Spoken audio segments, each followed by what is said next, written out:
And we're live. Eventually it'll show up on my channel just to make sure we're all good. Cool. Come on. Do I have to refresh it? Oh, no, there we're it good. is. Yep, there it is. We're good. Sweet. Hey guys, going to be doing a bit of a Q&A for everything that was posted on the Kickstarter page. This is specifically for an update that was posted on the page. So I'm not going to be taking any questions from the chat just yet. Might take them later, but for now we're just going to go through everything that's been posted on the page in our specific Q&A update that we posted, and then we'll get to it. So you guys want to introduce yourselves? Yeah. I'm Stephen Hancock. I'm the director and cinematographer for Stalker and our previous works as well, like Overlord and Dollhouse. I can't believe you directed Stalker I am... 1979. Yeah, I know. That was me. It's him, the legend himself.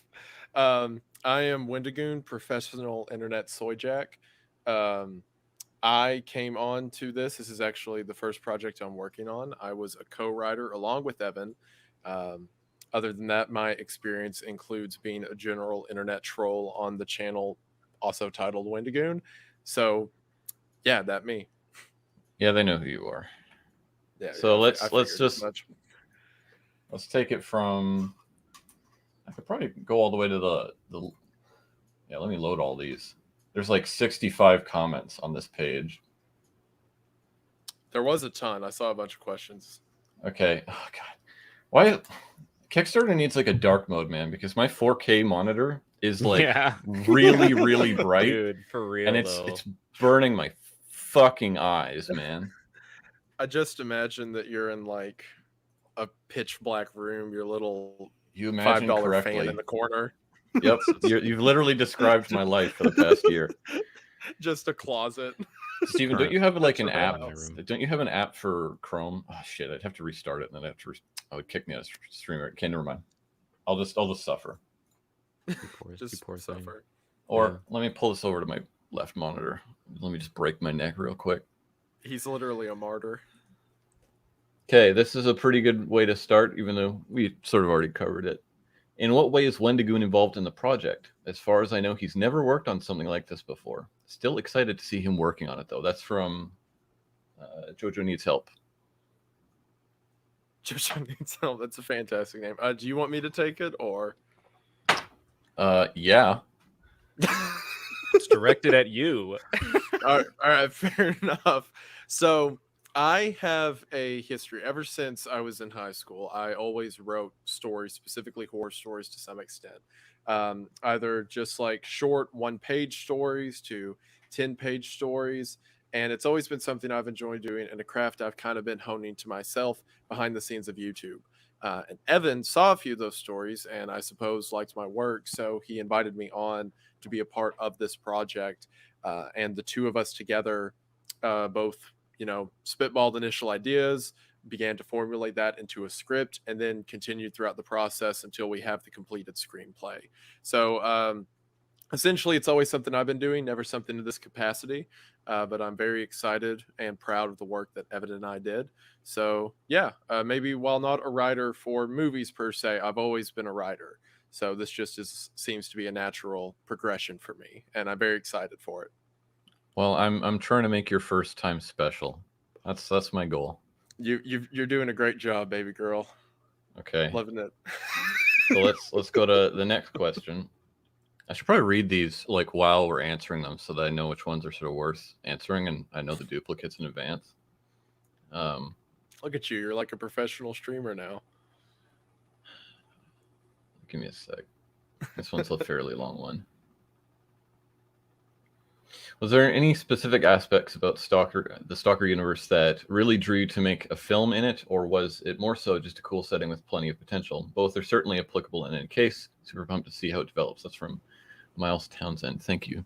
So there were a couple ideas after, like even floating around that were like SCP related, but I felt like they were a little too similar to stuff that we'd already done. At least too similar in terms of like location and stuff. and I felt like it would sort of wear thin on people. And this is like, I'd actually wanted to do something at least adjacent to Stalker since like probably 2016-ish, like probably like 2017, 2016, around then. Like there was this like attempted machinima I did on GTA called The Wasteland, which drew heavily from it, and I never finished it. And it felt like in this case it was a decent jumping off point from SCP because there's enough in it that was, I guess, aesthetically similar to what we'd already been doing. So it felt like a natural sort of way to move off from that. Another thing as well is that, you know, you don't want to put yourself in a box because, you know, we've got plans and stuff that are outside of YouTube for the next year, and we hope that you know, works out. But if it doesn't and we still got to make videos, it would be nice to be able to do, you know, a little more of whatever we wanted to do as opposed to just one specific thing. But Stalker specifically, I mean, like, I read Roadside Picnic a while ago. I've seen like the film and I've played the games, and I figured, you know, this is a cool universe and there isn't really a ton of content online that's covering it in the way that we do it. So, you know, might as well give it a go. And yeah, I think that about covers that. Janonis asks, which of the 3 games in the trilogy will the vibes be most similar to? I'm not sure. I think we basically borrowed from like the entire world, less so than like a single game. Probably not Clear Sky because there's no swamps. That's a good standard, I believe. A good opinion across the community. Yeah. I would say, like, tonally, or more specifically, like the way the script evolves, it reminded me the most of Shadow of Chernobyl. Yeah, just because like it starts out like in a pretty, like, I'll say safer part of the zone, and they have to go much further into it, which is of course what you do in Shadow of Chernobyl. Yeah, it feels similar from a like plot perspective, I'd say. Yeah, I think that's pretty good. We got some super chats coming in, and I haven't been looking at them. I'm sorry, I've been looking at my second monitor. I can scroll up though in the chat, and I can't see them. $2.99 from Darcy Stewart Russell. You guys are the best at indie short films. I hope not. Mr. Vic plays a lot with the $5. Thank you very much. I heard that Brandon Herrera, the AK dad, may or may not be a part of the Stalker film. And what role would he be a part of the production? I don't know. You'd have to ask him about that. Mystery. Senek 94, cool with the $5. Is there any CGI planned? Yes, lots of it. Are you going to depict any anomalies? Yes, we will. I'll leave it at that. The CG is actually going to be way more like present than it was before. When I say to anybody like donating super chats, I would rather that you donated to the campaign, which is linked in the description. And also just because I'm reading off the Kickstarter page for these questions, if we're going to take anything from the chat, I'd rather do it afterwards. So if you want to donate, I would rather be poor for the moment as long as the Kickstarter gets funded. I'll accept that. I don't need to eat. It's okay. I'll keep track of the super chats for you, and then whenever you want to get to them, I'll have them on tap. All right. But yeah, guys, I would rather you donate to the campaign instead of my wallet. Don't tell me what to do. And then dude, fucking. Oh man. The G. It's okay. We'll put the money over. Don't Big worry. D. It's all good. Let's go. It's okay, Darcy. I'll spend it all on drugs. Thank you, Darcy. I appreciate it. It's funny when Evan does drugs. Anyway. Next question. Get that fentanyl fix. Get that fix. Austin asks, was there any what was your reason for getting into this type of content? Is there anything looking back that y'all would have done differently?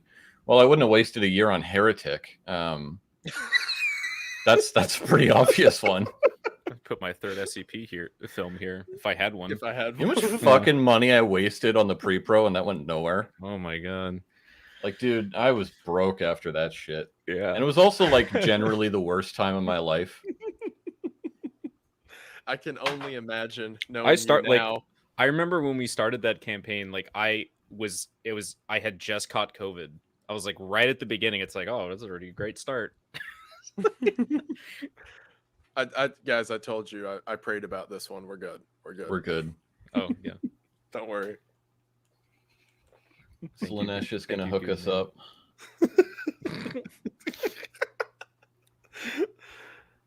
And someone said just real quick in the chats, will the random. Magic Spoon cereal make an appearance? Definitely.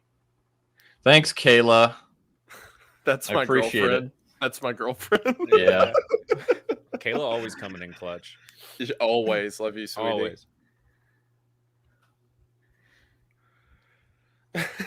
Okay, I'm gonna deal with the super chats later. Yeah. 'Cause Go they ahead. will. Go ahead. I Stay think there is a focused. way to log them or whatever where you can view all of them. So I'll just deal with that after. All right, I'm taking pictures of them too, just in case. So All right. Pulling out like your digital camera. Just take photos. literally, See all the Ardze pixels. Melanchev asks, will there be any vehicles involved like BTRs, BRDMs, and like that are scattered around the zone? I wouldn't have put something like that in the script just because, as far as I can tell, we didn't at the time have aligned anybody. There were some people that did reach out to us like, hey, we've got like BTRs and stuff, but I don't know what the situation with that's going to be. If like at most we would probably just do it similar to the actual like 1979 film, which is you just see them in the background. But like, I don't know. Never say never. We could like anything could happen. It's like right now with those with that asset, like we kind of have it on ice right now because the biggest factor with those is just the transportation. Conveniently, they're actually like I want to say an hour away from where we're shooting, and they're actually Stalker cosplayers or whatever, and they do like their own like little events, and they've also done an event at the location that we're shooting, so they've already been there before and they brought out all that kind of stuff. But like right now it's just if the budget allows, like we would be able to pay for the transportation of all these vehicles and then utilize them. Otherwise we'll just have to use what we have available at the site, which there are plenty of shot up cars, which is pretty cool.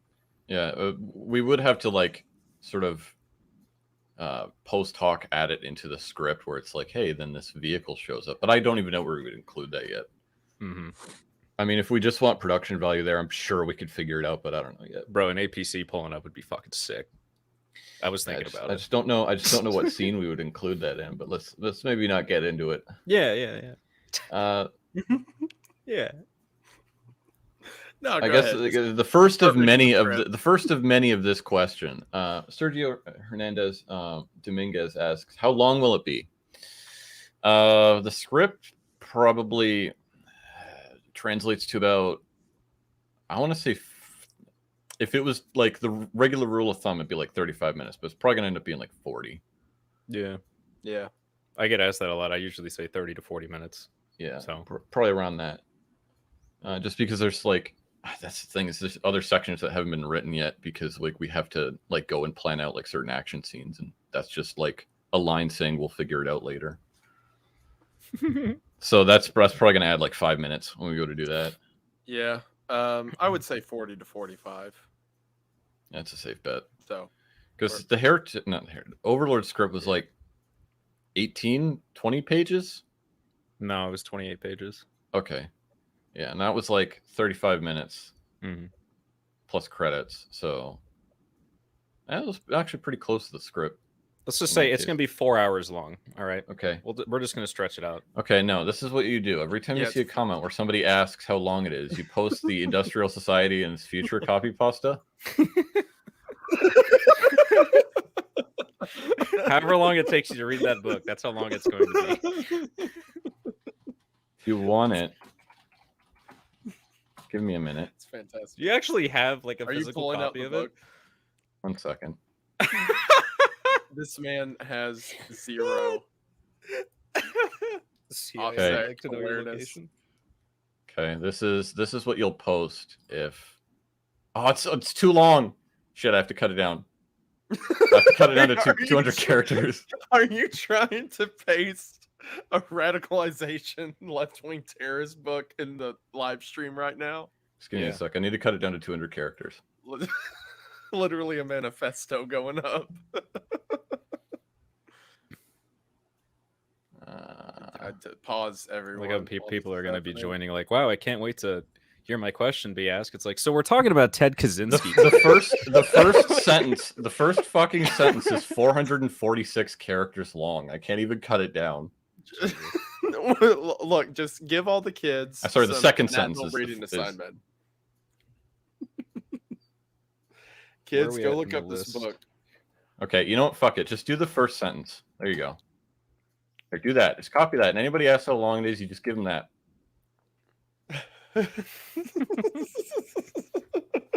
Thank you, Evan. That was well worth it. Okay, where the fuck were we? You're the one. You're in reading charge, questions. man. Then he got on to Ted Kaczynski. This is off onto Uncle Ted talk. Uncle Ted. Thank you What- for coming to my What TED Talk. platforms will the movie be available on, and is there an estimate to when it will come out? It's going to be basically the same way we've released everything before, which is on my channel. And anybody who don't like actually, I think it's like 45, or I don't remember what the tier is. Anybody who pledges it like that tier is going to get the much better, less YouTube compressed looking version of the film. It's That's $35. If you pledge $35, you'll get the 4K digital copy of the film. And I tell you what, man, it looks a lot better than what YouTube's going to do to it. Yes, you can They- actually they see the did film grain. Dollhouse so dirty. Yeah, Like, ugh. that was vile. Yeah, and even then, like, if you look at some certain shots in Overlord, it's like, I think if you look at like a smooth surface where there needs to be more like depth, you see it like there's just the lines of the different banding. banding. That's it. Yeah, it surprisingly held up kind of well. I like, especially the basement scene. I was kind of shocked, but I think the reason why it stood out is because there was more contrast in this one versus Dollhouse. Dollhouse was pretty flat, but we had a lot of different lighting conditions throughout it because it was all natural light. So plus haze, all the haze, like the terminal list, all the haze. That last question was from Benjamin MM. Thank you. Next question from Lex, who's a super backer. What is, I don't even know what that means.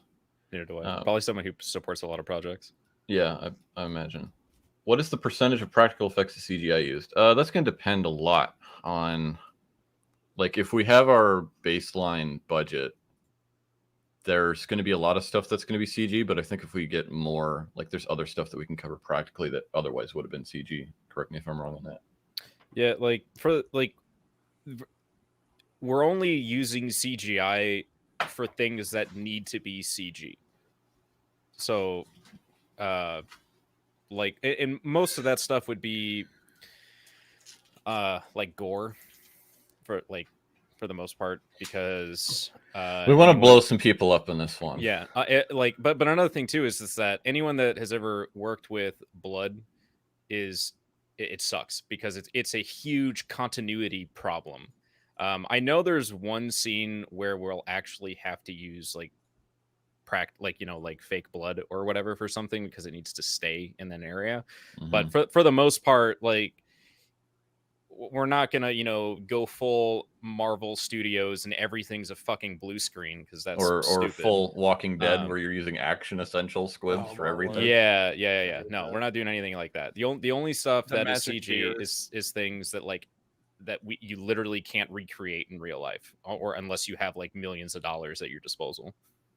There's other stuff that we wanted to try. Like, sorry, go ahead. I was going to say the short version is the more money we have, the more cool physical stuff we can do. But at the same time, we have very competent VFX artists who can do fantastic stuff with CG. But the more money, the more stuff we get to blow up, and that's the important part. Yeah, let me actually segue into that. So one of the ideas we had is there's new like apps that you can use now and new software that you can use where you can like photo scan 3D objects One of the ideas we had is if like we're gonna blow people up with like a Gauss rifle, which is a Kickstarter reward, by the way. That's how that's going to be used. Is Not being blown up. Getting the The- Gauss rifle. yes, the Gauss rifle will be the one blowing people up. So that like the idea was if we like really needed to do something like insane, we could photo scan each sort of limb or whatever, and then the actor specifically, and then you can directly take that into like Blender or Cinema 4D or whatever Clay's using currently, and then you can do an insane amount of shit to that. Like there's tons of videos of basically all the different kinds of gore effects that you can do in Blender, and it's wild. Like the way that you can like layer a specific like object with all sorts of nasty shit. So that's going to be interesting. If I recall right, that's the same tech they used for like the Resident Evil stuff. I think I remember seeing that. The burger, the Resident Evil 2 burger. Yes, yeah. Yeah, the photogrammetry. Yeah. I don't know if it's exactly like photogrammetry, but it's at least adjacent to it. The thing about photogrammetry, though, is you have to make a lot of adjustments to the model itself, and it can be kind of a pain in the ass depending on how you're scanning it. The Resident Evil burger will return in Stalker: Shadow of the Zone. Well, that's not the only cameo appearance you'll see from random objects that have been in popular media. Oh yeah. Yeah. Nothing else will be discussed about that. If you can find it, you'll get a special prize. Nothing. Yeah, nothing.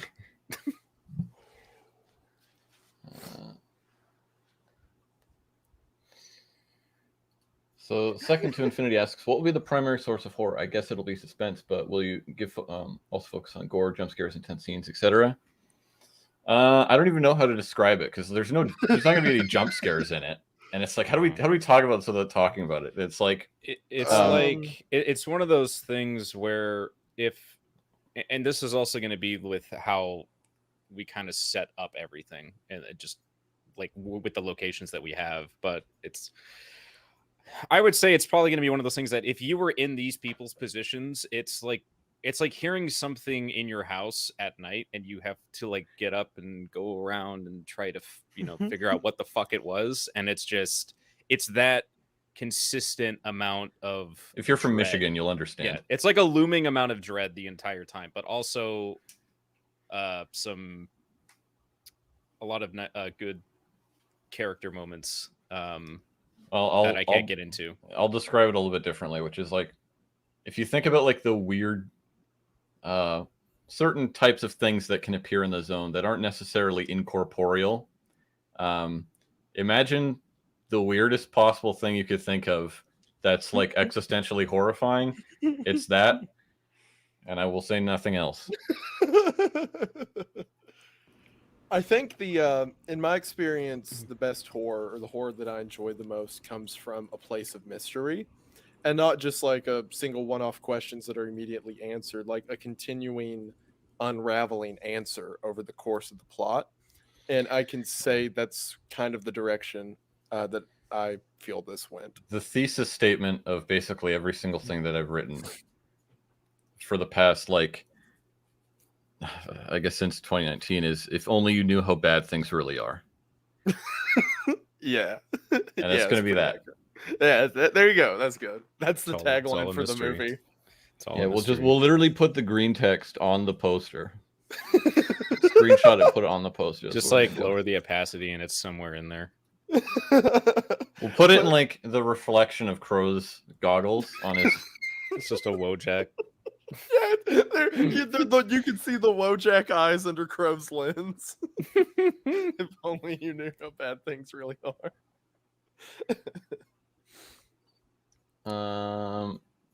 Another question from Second to Infinity: is there a specific Stalker game that inspired this, or will you be taking inspiration from all over the series? I sort of answered this before. Yeah, it's sort of taking everything, not necessarily from one game, but more so the lore as a whole.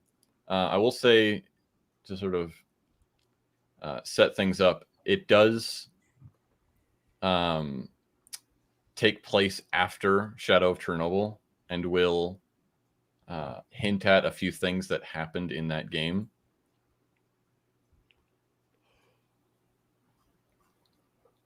Yeah. Can we expect any cameos from y'all? That's from Amalia.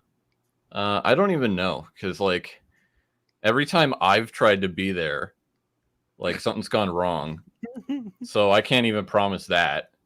To come December, the border's on fire. I can't cross. Yeah. So America, you just need to chill the fuck out for like 5 minutes, okay? Let me take the ferry to Washington already. I think Please. I think if you have a tentative eye, you'll definitely spot some people. Mhm. I mean, I know we want to bring out people that we've, you know, worked with before, and I know Isaiah, you want to come down for this, but like, I don't want to sort of promise that, because anything can happen, Right. and I don't think like at this moment we've got tons of like there's some planned cameo appearances and roles that you'll notice if everything goes according to plan, but I don't really like making promises like that, so just take it as a maybe. If I was to cameo in it, though, I'd probably be a monolith guy or something. We're actually gonna have Will Smith in it. Yeah. He plays Crow. But he never takes the masks off. Keep my wife's name out your fucking mouth. There's a way to date this video hard.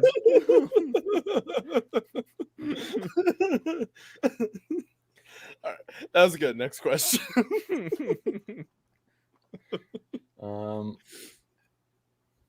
How would the movie be advertised? I'd love to see billboards dedicated to this movie from Jay. Yeah, I'll let you know when I'm that rich.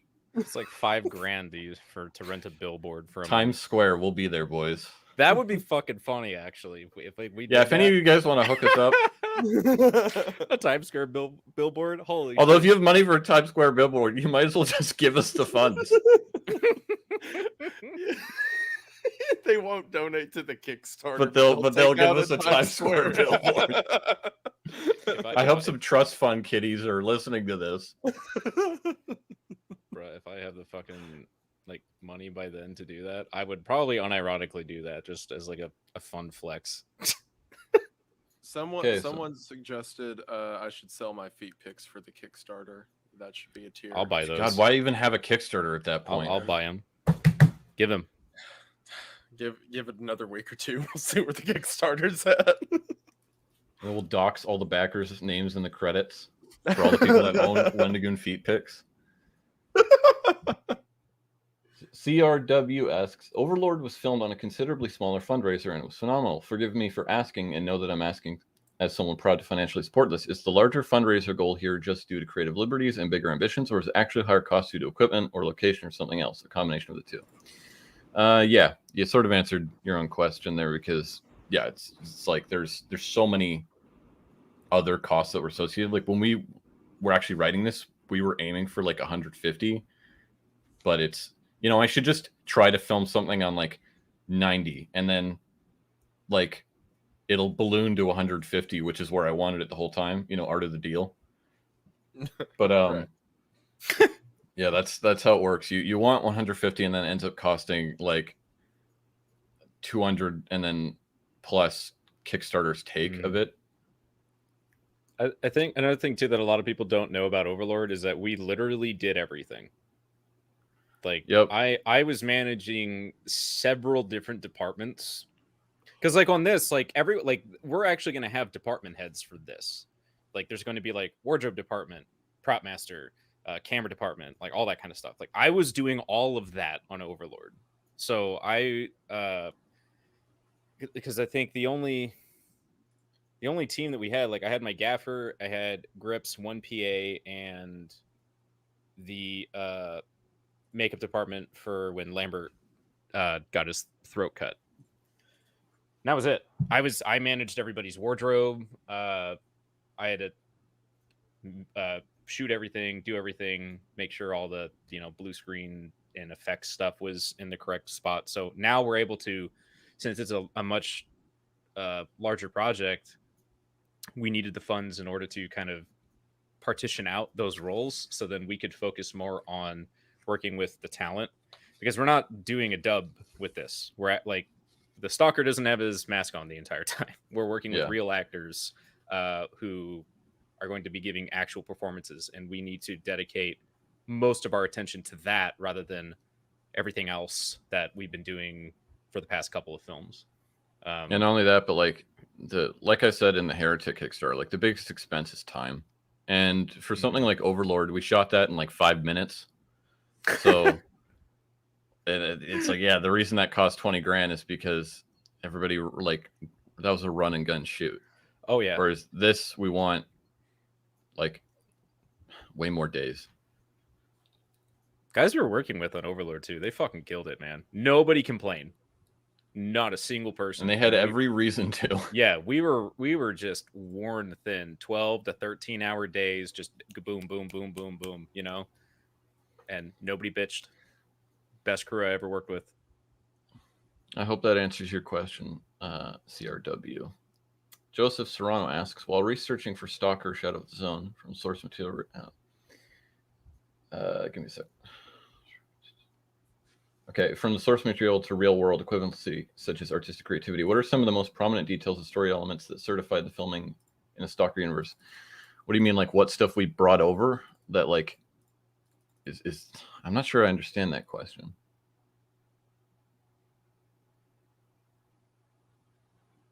I guess like the general compendium of things that exist in the Stalker universe as it is. Like there's, anomalies, there's the wardrobe style, there's the setting itself, like the location choices that we went with, there's the lore that we're pulling from in the story. Of course, there's the like localization with like the language of certain characters. So like all of that sort of coalesces into being stuff that we're pulling from. There's no one specific thing. If the Kickstarter manages to get past even the 500K mark, God, I wish. What other things would you be thinking of implementing in the film? That's from Tony Mullins. We actually have stretch goals. Blackjack and hookers, man. That's coming to the set. Are you kidding me? For 500 grand? Like, so we'll be able to. We will put Will Smith in a gas mask. Oh yeah. So we have 2 goals right now for our stretch goals. So if we reach $350,000, we can have all the talent, being like the main cast, have in-depth weapons training, get blank firing weapons, and have an armorer on set. Now, if we reach $500,000, we'll be able to do like on-set pyrotechnics, practical gore effects, full production design team, and also include the stuff from the previous tier, which is the weapons training, blank firing weapons, and also having an armor. So we basically get to amplify everything up beyond CG elements. So we'll have something tangible to work with in post-production. So if we need to add on to it with CG and enhance an image, which is what CGI is supposed to be used for, Marvel, we'll be able to do that once we have a bigger budget. But I don't blacklisted us from all of Hollywood. I don't give a shit. Marvel fucking sucks. You tell them. Someone, Canyon Runner 331 says, "Hey, it's me. I'm the armor." No, you are not the armor. The armor is Alec Baldwin. Oh no! Not no. again. Oh no! Yeah, that's why you have to have an armor on set, because of things such as. I'm gonna not bring an armor on set so that I can constantly threaten my cinematographer. Let them know that there's a 6-shooter waiting for them. I have to wear a bulletproof vest all the time now. Is that 3A rated? Let me test it. Find out. No, is it loaded? Anything to get Stephen more scared is a plus for me. Tyler McCown asks, will combat scenes just be against bandits or other humans, or will be the creatures to fight as well? Also, will creatures and anomalies be from the games, or are you taking creative licensing?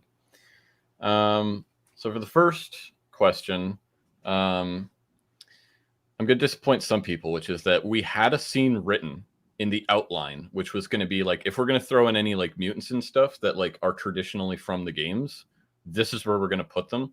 But the moment I got to that scene, I was like, this is going to kill the pacing.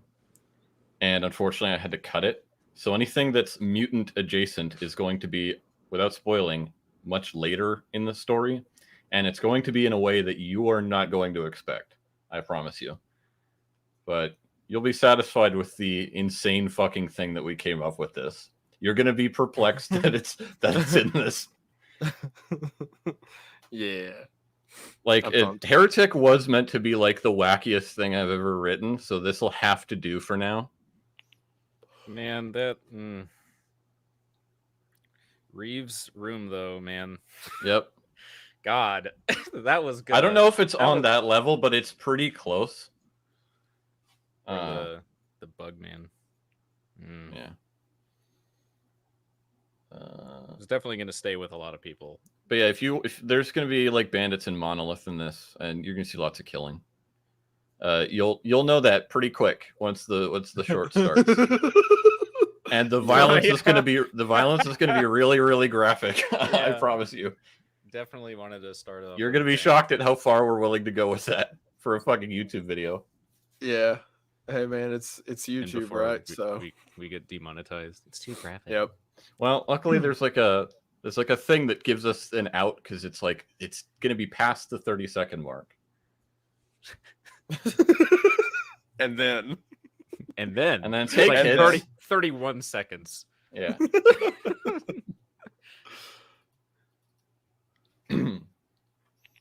Sean Vega asks, do you have a reason or objective in making these movies? And like, in other words, you have a moral goal that you want to achieve in making these movies? God, no. If so, what? I'm going to assume and be charitable that you have a broader definition of that when you say moral goal, because you don't extrapolate on it earlier. If so, what will happen if you finally achieve this goal? Will you stop making movies, or will you continue to make movies after it's been achieved? I mean, the goal's always been for us to just make more movies. Like, that's always been the goal. It's just we want to make movies, and this is just us trying to fulfill that. It's a pretty straightforward answer, but that's sort of the truth. As for when I would like to stop making movies, I don't know, man. I kind of want to, like, I don't know. That's a question for Evan when he's a boomer.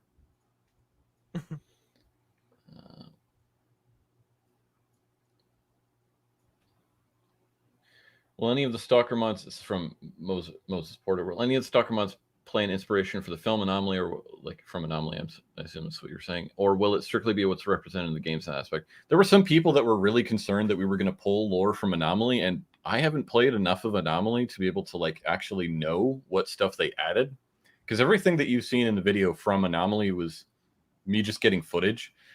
In fact, somebody was really upset that we used Anomaly, and I don't know why. Oh yeah, but like, whatever. Salt. It's like, oh, this was great until I saw you were using Anomaly. It's like, okay, dude. I love fan films. I hate fan games. Okay, but the game itself, the mod, like, I guess, was just used because you can spawn in any corner of the zone, and then I can just no clip and get different shots of different parts of the zone. That's why I used it. We're not pulling from Anomaly.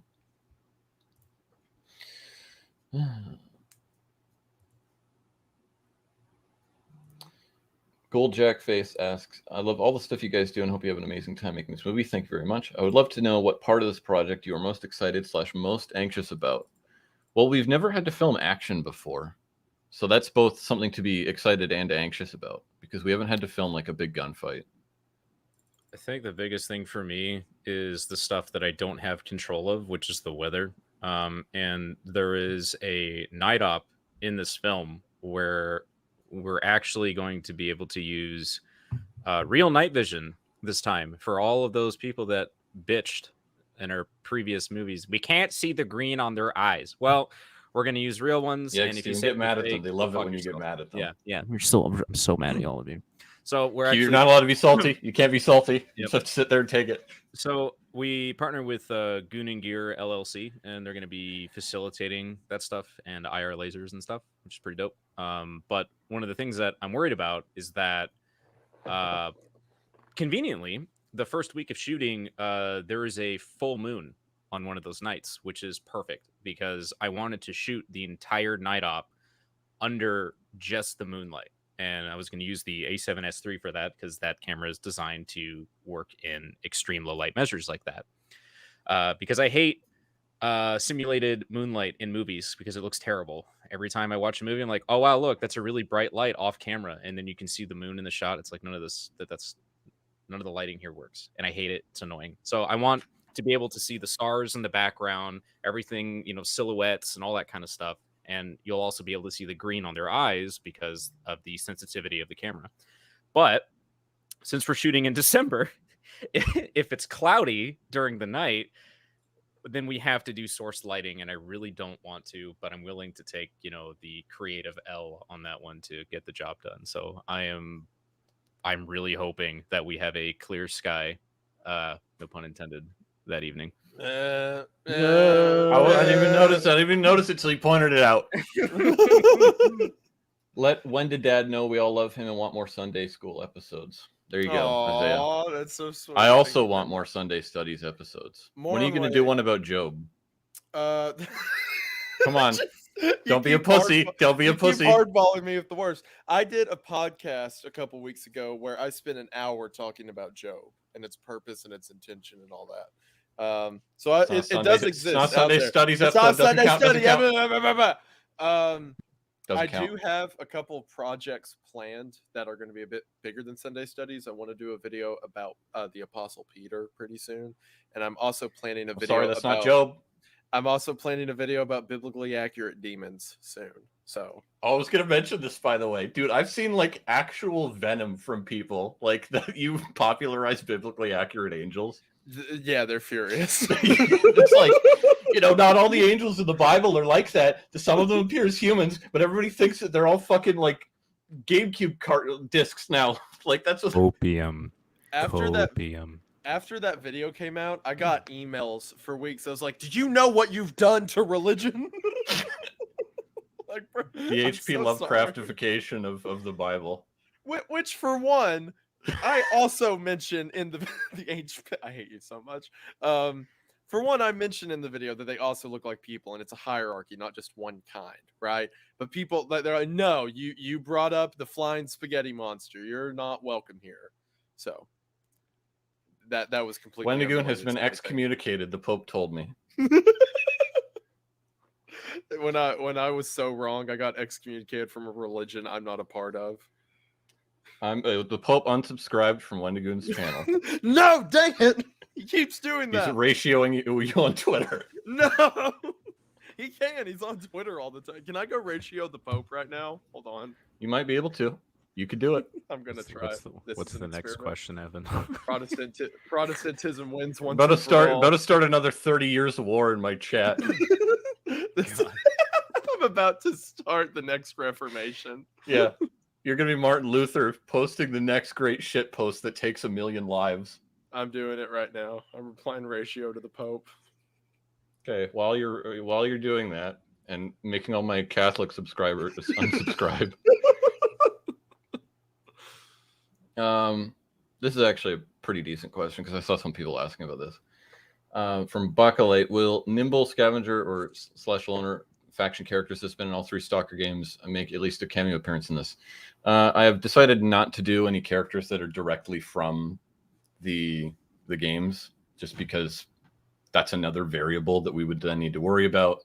And it's like we've already got people that are upset that we're using like Western plate carriers. So if we're not exactly representing an actual character from the game, people would lose their minds. So I don't want to introduce that when, frankly, the story doesn't call for it. Somebody says in the comments, campfire scene. There's a little bit of potential for that. There's a lot of stuff that I wanted to do like that just sort of didn't get as integrated as I'd like it, but we'll see, because there might be a chance of that, but I don't quite know yet. Well, yeah, like I'll give you an example before I go to the next question. There was like one of the first things that I wanted to do in the very beginning was I wanted to recreate the shot, like the opening shot from the 1979 Stalker, where it's like all the mercenaries would meet up with the loner character in this bar in the exact kind of frame. And we could even do like a thing where it starts from like black and white or sepia and then fades into color so that you're like, again, referencing it. But then as I started beating out the script, it just didn't fit. And that was one reference I lost. I guess one of the things I would like to reference, and Dan, I've seen you in the chat, so if you're listening right now, there's the sort of main theme. It's like a woodwind song that we could probably recreate from the 1979 film that we could put in. Like that we could probably reference. And also there's other music from the games that we would like to cover for credit stuff. I just want to shoot in 4x3. Like Dirge for the Planet would be a fucking amazing credit song. That would be really great.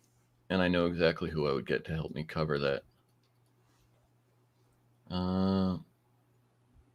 Hello, I'm so excited. It's from EM Lasky. I gotta remember and read the names first.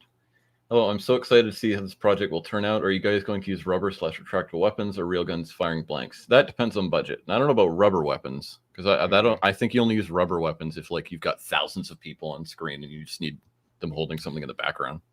That, and you usually use them for stunts so the actual prop doesn't get damaged. But right now we're working with GBLS USA, and they make sim rifles, both for like military and police training, but also for like airsoft as well. So they're interchangeable. But the thing about them is that they have a functioning bolt carrier group, and they have recoil simulation. So you basically get all the characteristics of somewhat of a blank firing weapon, just without, the shells and the muzzle flash and all that kind of stuff. But at least the actors will have something to work with, rather than just using airsoft guns and they have to, simulate recoil themselves. If we get more money, we will not only get real guns, we will shoot people with real bullets. If the Kickstarter reaches 500,000, I will be executed on camera. How many of you guys, like, there's that got to could be at be- least a few of you guys that don't want to be alive. You want to come to set? That could be that would be like in the trivia section on IMDb. They actually shot the people on set. I'm going to make Cannibal Holocaust look like a fucking joke. Oh shit! I forgot about that. Like, Man, they actually believed he killed his crew. That'll be great behind the scenes content.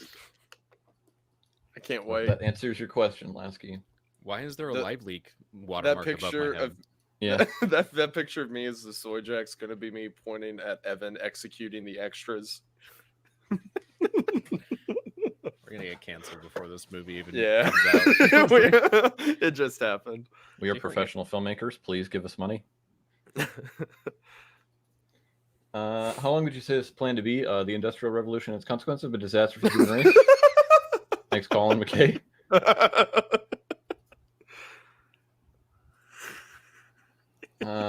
Jared Wright asks, is this a one-time thing, or are you all going to rock the film industry and collab with more after the project done? Dude, I would love to like actually be able to make theatrical films. That's what this is all sort of building to, is building up a bigger portfolio. These are stepping stones, basically, to kind of. It's like those. I don't remember the guy's YouTube channel, but he's the one where he like breaks down directors' movies, where it's like no budget, medium budget, high budget, and this is kind of like our version, where it's like Dollhouse is no budget, and then this is no, I would probably say Overlord's no budget. This is probably going to be medium, and then the next one hopefully would be somewhat high or whatever. So they're all just kind of stepping stones for us to get our foot in the door and raise some eyebrows and turn heads and such. Yep. Scully asks, what inspired/prompted you to make this particular take on a stalker story as opposed to something more creeping dread like the 1979 film, or possibly even more action heavy like Duty versus Freedom, etc.? In short, why this particular story? What was the inspiration or limitation or opportunity? Well, the unfortunate thing about like doing something in a shorter like runtime is that you can't cover everything, and so there's going to be certain factions and stuff that people want to see that are inevitably not going to be included, and the ones that are included might not necessarily have a ton of screen time, because like we said before, it's loners, mercs, and you get a little bit of duty, and you get a pretty decent amount of monolith, and also there's an ecologist in it, so you get a bit of that. But if you're here for Clear Sky, or if you're here for like Freedom, it's not going to be there. The primary thing we wanted to use was the actual setting of the zone itself as a way to talk about things allegorically. Because whenever you go to work on a story, you usually have to take a step back and go, okay, well, what's the point of all of this? What's the actual, like, what's the general sort of theme that you're all working towards? And then you have to go, okay, so especially in like something that's so focused on the setting, it's like, okay, how are we actually using the setting of the zone to inform the story in a way that only this could, which is a big thing in stuff like fantasy, is it's like, okay, how does the setting actually integrate into the story?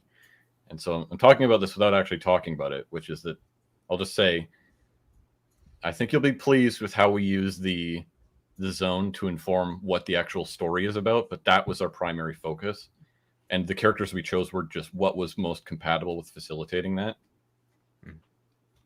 Another thing too is that haven't had the opportunity to work with a large cast of people, especially in character-driven narratives, and largely like, yeah, like, you know, you have the setting and, you know, the aesthetics and everything, but most of this film is a character piece.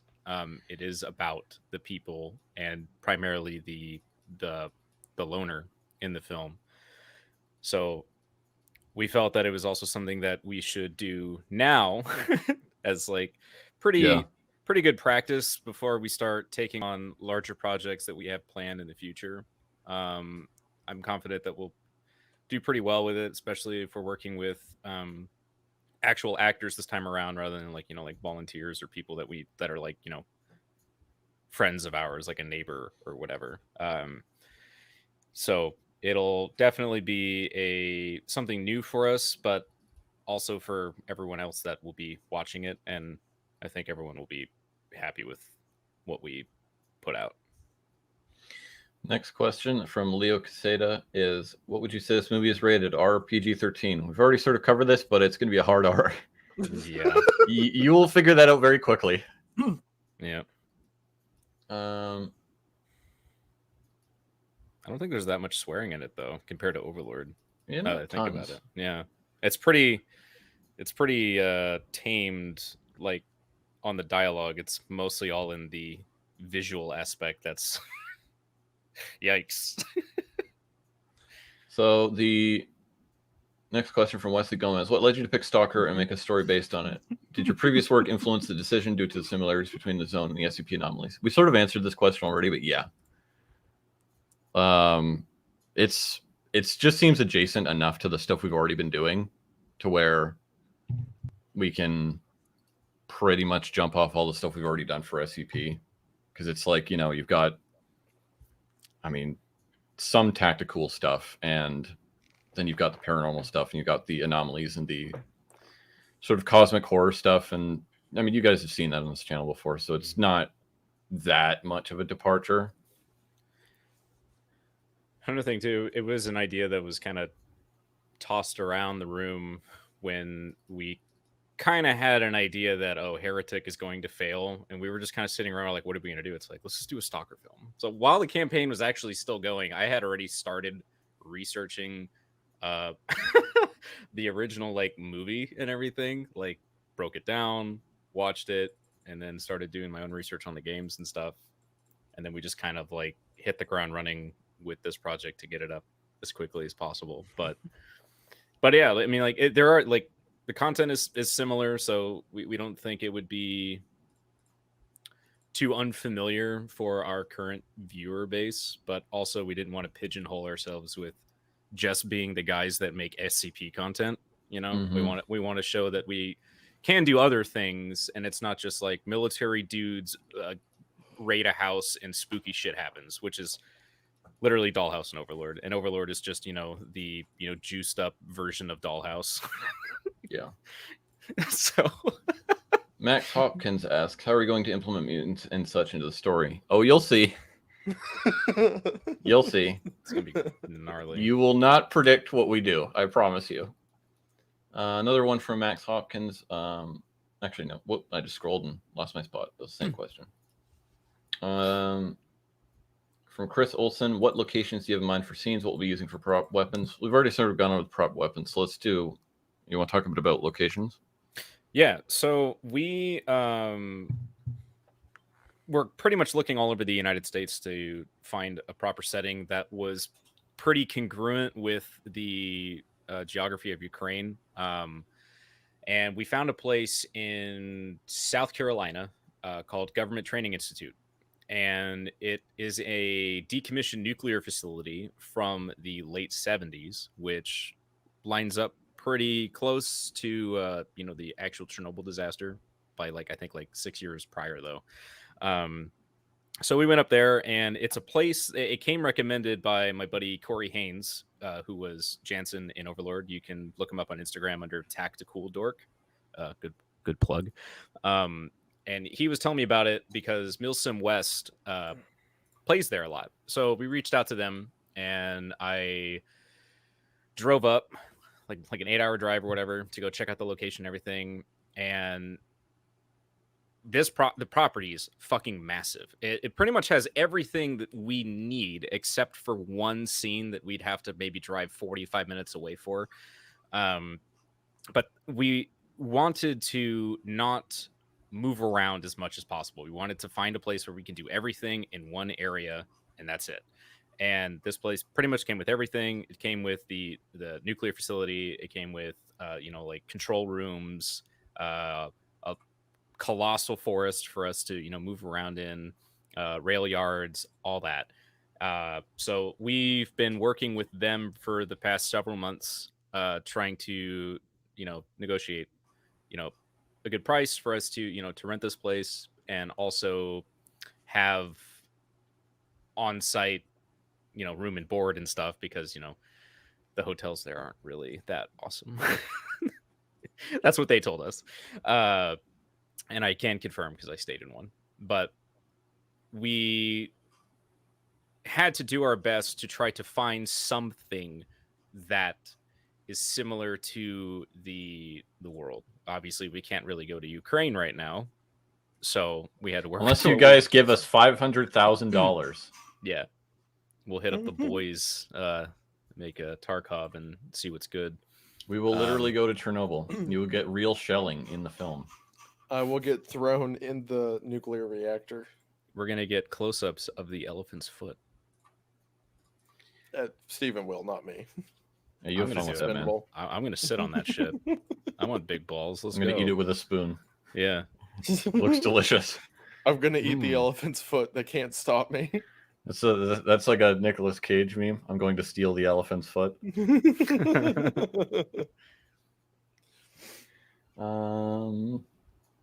But yeah, that's how we decided on the locations and stuff. And it's great because we get to cheat a lot, because we're going to be reusing the same areas, but it's around the corner from where a scene that's way later in the film takes place, but you won't know because the space is so huge.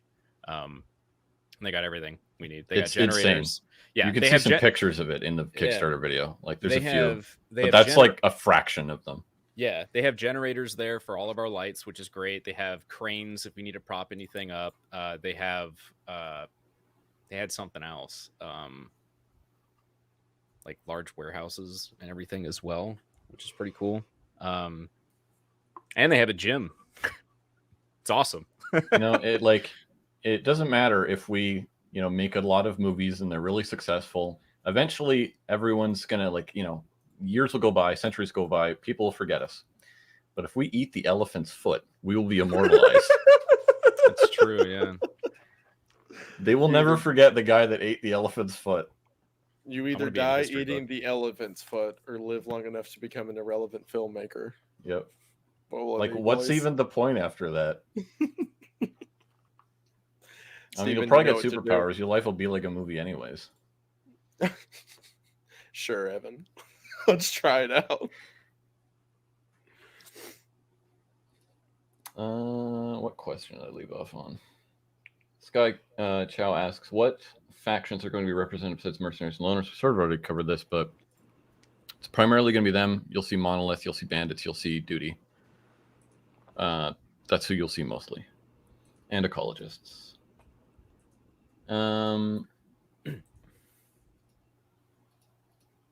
Jacob Houston asks, now that we're basing off the project from the games, is there any nod to the original source material like Roadside Picnic or the movie Stalker?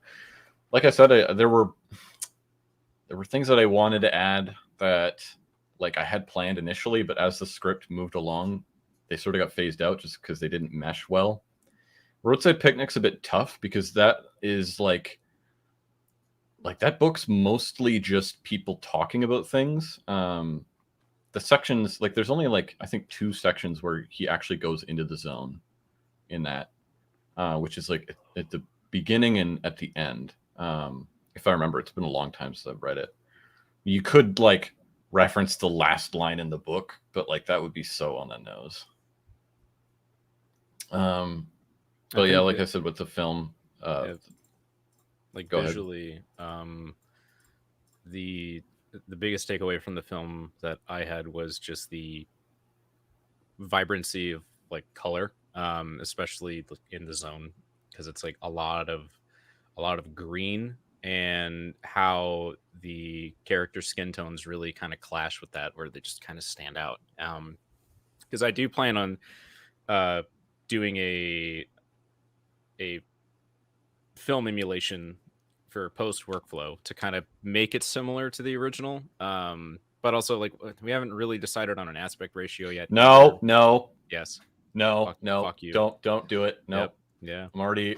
Next question. So the I wouldn't go that hard, but definitely want to try to capture as much of an image as I can to really show like how big the zone is, but also be able to be intimate with the characters, with how I plan to composition a lot of the shots.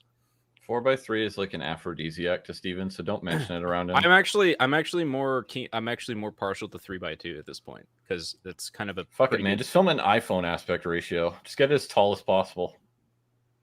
Gross. 3x2 is wider than 4x3, by the way. It's like I've actually never seen 3x2 used. 3x2 like area open gate it's a little bit thinner than 16:9. It's like in between 16:9 and 4x3. So you kind of have that happy medium. You get a tall image. Let's just do the Ben-Hur 70mm like ultra wide aspect ratio. That's too fucking wide. Have you seen Ben-Hur? No, but I've seen stills of it. I know what you're it goes hard. It's like it's obviously really old, but there's almost this idea of like it's almost like watching a stage play because it's so wide. Like and the dialogue will be filmed typically like you'll see the whole conversation play out. And it's kind of cool in that way, but like, man, that like aspect ratio makes it feel just massive. Like it's such an epic film. But yeah, it'll probably just be 16:9 or something. And I lost my spot in the list of questions. Oh, yeah, let's just do one. 70. Let's just do one by one. Yeah, dude, a square. Let's go. Yep, let's do it. Let's do a circular aspect ratio, Steven. You've worked with circles before. I have, yeah, that's right. Against your will. Have to like, oh my god, yeah, I was just about to bring that up. Yeah, like even gave the guy like, here's how you need to crop it. Well, no, like I want to shoot it like this because like I see it, I see character.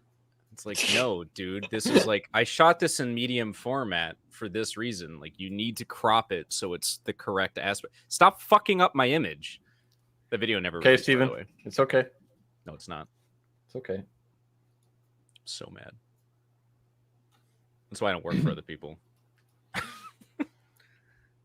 Sydney asks, this might be a dangerous question to include, but are there any open spots for crew members, or will we be only looking for cast members? That cast members and crew are two different things. For cast members, once the project is funded. Okay, no, I see how the question was written. I don't know. I assume we'll only be casting. Am I wrong about that? I know we still need to do a wardrobe department, production design department. All right, so send in your fit pics. We will rate your fit pics. If you have drip, you can be our wardrobe department. That's fit, not feet. Okay, to clarify. I don't want to see everyone send your feet pics to I Retro Digital Media on Instagram. God damn it's over. It's over. Every feet pic you The can, most just degenerate Google him. fetish ever. He's mad. He's mad online. God. He's Mad literally online. he's literally trying to front right now. Next question. So, all the feet sent to him. Almost That's an order. I don't know if this is another repeat question. Let me read it first. Morgan GN Phillips asks, I noticed that you have featured footage from the newest Stalker game in the video explaining the film. Will you be watching the game's release to see how it affects Shadow Zone? And if so, how will you be operating around the game being released around the same time as your film? I mean, by the time it comes out, we'll have shot everything, so it's really not going to affect anything. I'll still go with what I have written, because anything that we're pulling from lore-wise is of our own making, and I am not under any illusion that it's within anything that like GSC would consider canon. So I'm sure they're going to add a bunch of stuff on their own in their game, and I'm like fine with just going with what we have written. It's probably not the biggest contradiction to what they have, so yeah, I'm not that worried about it. And if so, it's not a big deal. Sorry. Damn it. Okay, that was... Just got a feet pic in my Instagram DMs. Thanks, guys. He's mad. He's mad. Get him quick while he's down. I'll send one too. Everyone go. Well, nah. I deserve one. No, I deserve one from you because I've sent you like stuff where it's like just feet on the desk watching one of your videos. It's like, hey, look at this guy. You send me the most abhorrent stuff ever. This is what you get. Okay, next question.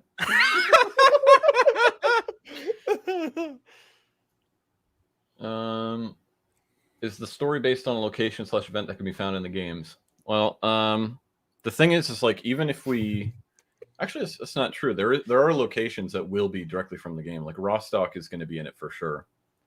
But like other stuff, we're sort of making it vague enough to that it could be anywhere, and the actual locations are like I did sort of go into the PDA and like map out where they were going to be walking, but yeah, it's meant to be vague because we could like not like if we literally went to Ukraine and went to Chernobyl, it would still be different from the Stalker games because the Stalker games are like a huge like editorialized version of Chernobyl. How's it going, Steven? They don't stop coming. It's those dogs are barking. This guy's holding a fucking C4 Starbursts flavor energy drink with his feet. I mean, I'm impressed. I'm not even mad, really. Put those grippers away. Damn. Good job, team. Right now. Let's keep it going. You guys are great. I even got a bot. Hello, babe. I'm horny today. Thanks. Oh, it's great. That's Retro Digital Media. Okay, next question. All Next one question. word. This will make it literally impossible for Steven to do business on Instagram now. Oh my god. I'm just not gonna accept the fucking thing. I just see him. Just like you can't. Show Okay, this Steven, photo. I think it's time to put your phone down. I did. Next question. What inspired this is from Gungor by Rock, I think that's how you pronounce your name. What inspired the tactical / military aspect of your films? Did you or anyone in the team serve? No, I am a dirty civilian. It was literally like we were planning, like this goes all the way back to like 2018. Basically, we had a film planned. I don't even know what the reason for it was. And it was actually sort of Stalker inspired. So that even goes back to the previous question about like what our attempts had and relationship to the Stalker media had been. But that was like gonna feature military stuff, and so I was like, okay, so I need to read a bunch of books on this to be able to even begin to write about this. And I asked a bunch of questions to friends of mine who'd served, and then we didn't end up making that film. And so I had a bunch of leftover stuff of like, well, I spent a year researching this. I should probably go make something that like uses it. And that's when I started the SCP stuff. And it's funny because I'm not like a military enthusiast or anything. It was just like that was just what I had on hand at the moment, and I decided to use it. So that's what came of that. And I mean, there have been people that we have included in our stuff that have served. And we will also be doing like a bunch of training stuff for everybody involved in this. But nope. I'm less than a pogue. I'm a civilian. I'm the sheep that the sheepdogs protect. Yeah. Dirty sheep. And you're not even like an American civilian either. You're a dirty Canadian one. Yeah. You can't even own weapons. Sorry, fellas. Look at this Fucking guy. peasant. Poser. There's a lot of repeat questions. If the questions are getting redundant, we can go to the chat. I'm almost through. Oh, okay. I just read a couple. I'll find some that really stand out. What aspects of the Stalker games do you find lend themselves best to film adaptation? How do you intend on recreating them? I would say just the location, because the location has so much potential for texture and really great shots, and also the ability for us to like set a unique tone in a film that is a lot different than like most stuff like this that you would see. But other than that, most everything else is stuff that we've already sort of explained, and stuff that you've seen like in our videos already. We try to. It's like, what is it? High concept. What's the second part? The second half of that. It's like we take a high concept and then like simplify it, and ground it, and then try to make it for as little money that would allow you to do so, but deliver something that Feels like it's worth way more. Because we definitely like want to avoid as much as possible. Because like there's always fan films, but they always, when you watch them, they always look like YouTube fan films, and we want to illustrate that you can make things, if you do the research, you can make things look like a movie for no money at all.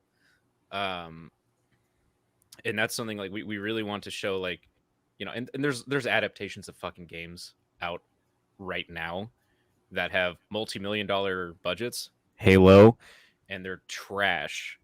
And we actually had this discussion where we're like, wow, if this actually comes out and we deliver on this, which I do believe we will, probably be like the first game adaptation that isn't terrible. I thought about this. I'm like, I'm sure there's other game adaptations that are decent, but like we'll see. I'm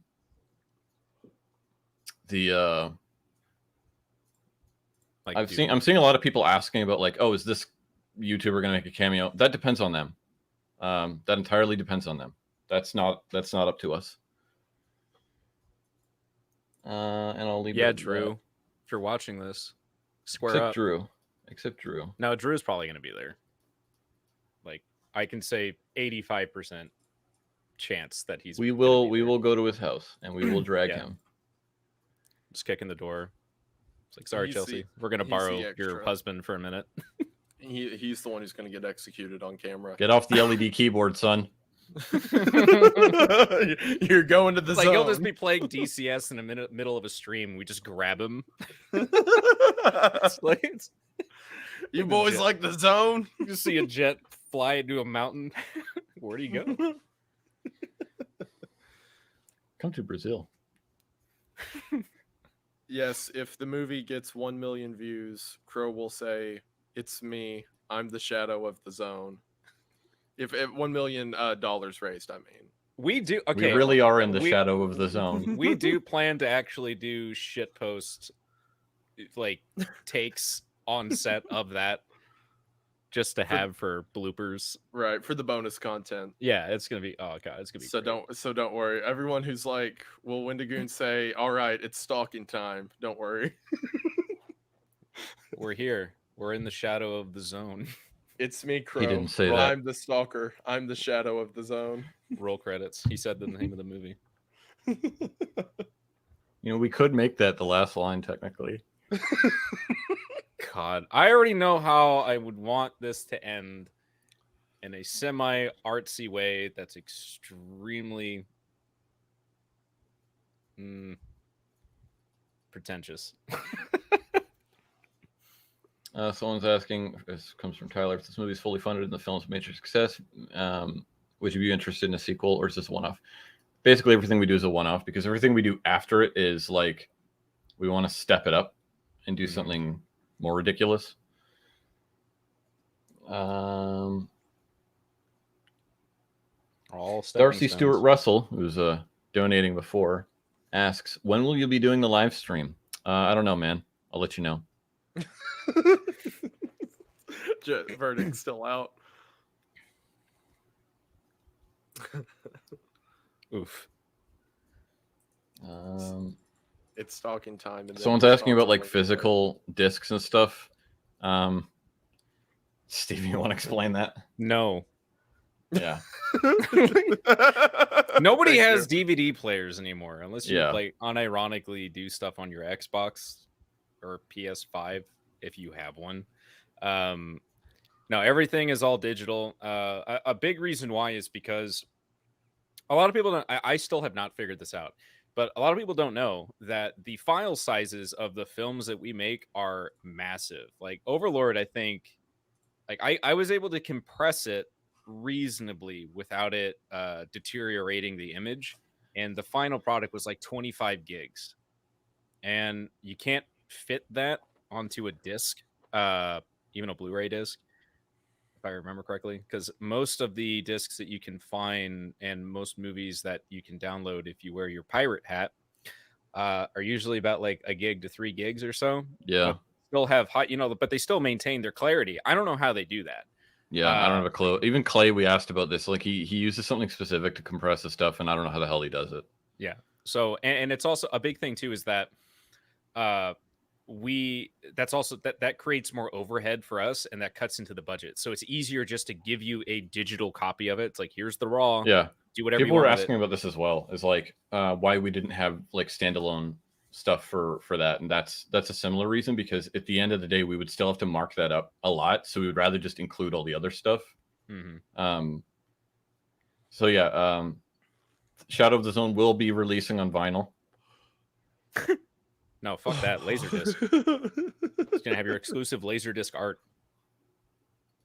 The soundtrack will be released on cassette. Donate and get an exclusive Laserdisc set with a free copy of Ted Kaczynski's manifesto. If you give us a $10,000, we will give you one of the spicy cubes from the Chernobyl disaster. And you too can get radiation poisoning. It's like those. What are those? Like the cold charcoal or whatever you put in your whiskey glasses or whatever, like the cold rocks, except it's just graphite. Yep. It's like, yes, spicy whiskey. Are you going to be using any old Soviet surplus guns for the bandits / inexperienced stalkers? I think it would be cool and be more aligned with Anomaly. Well, it's not based off Anomaly, but also, are you going to be filming this thing in Chernobyl? I'll let you figure that last one out. I don't know. As for like guns, I mean, there's a bunch of different places that we can source weapons from. I don't think we necessarily need to get like legit Soviet era guns, because you can find like repros and other stuff like that look the same.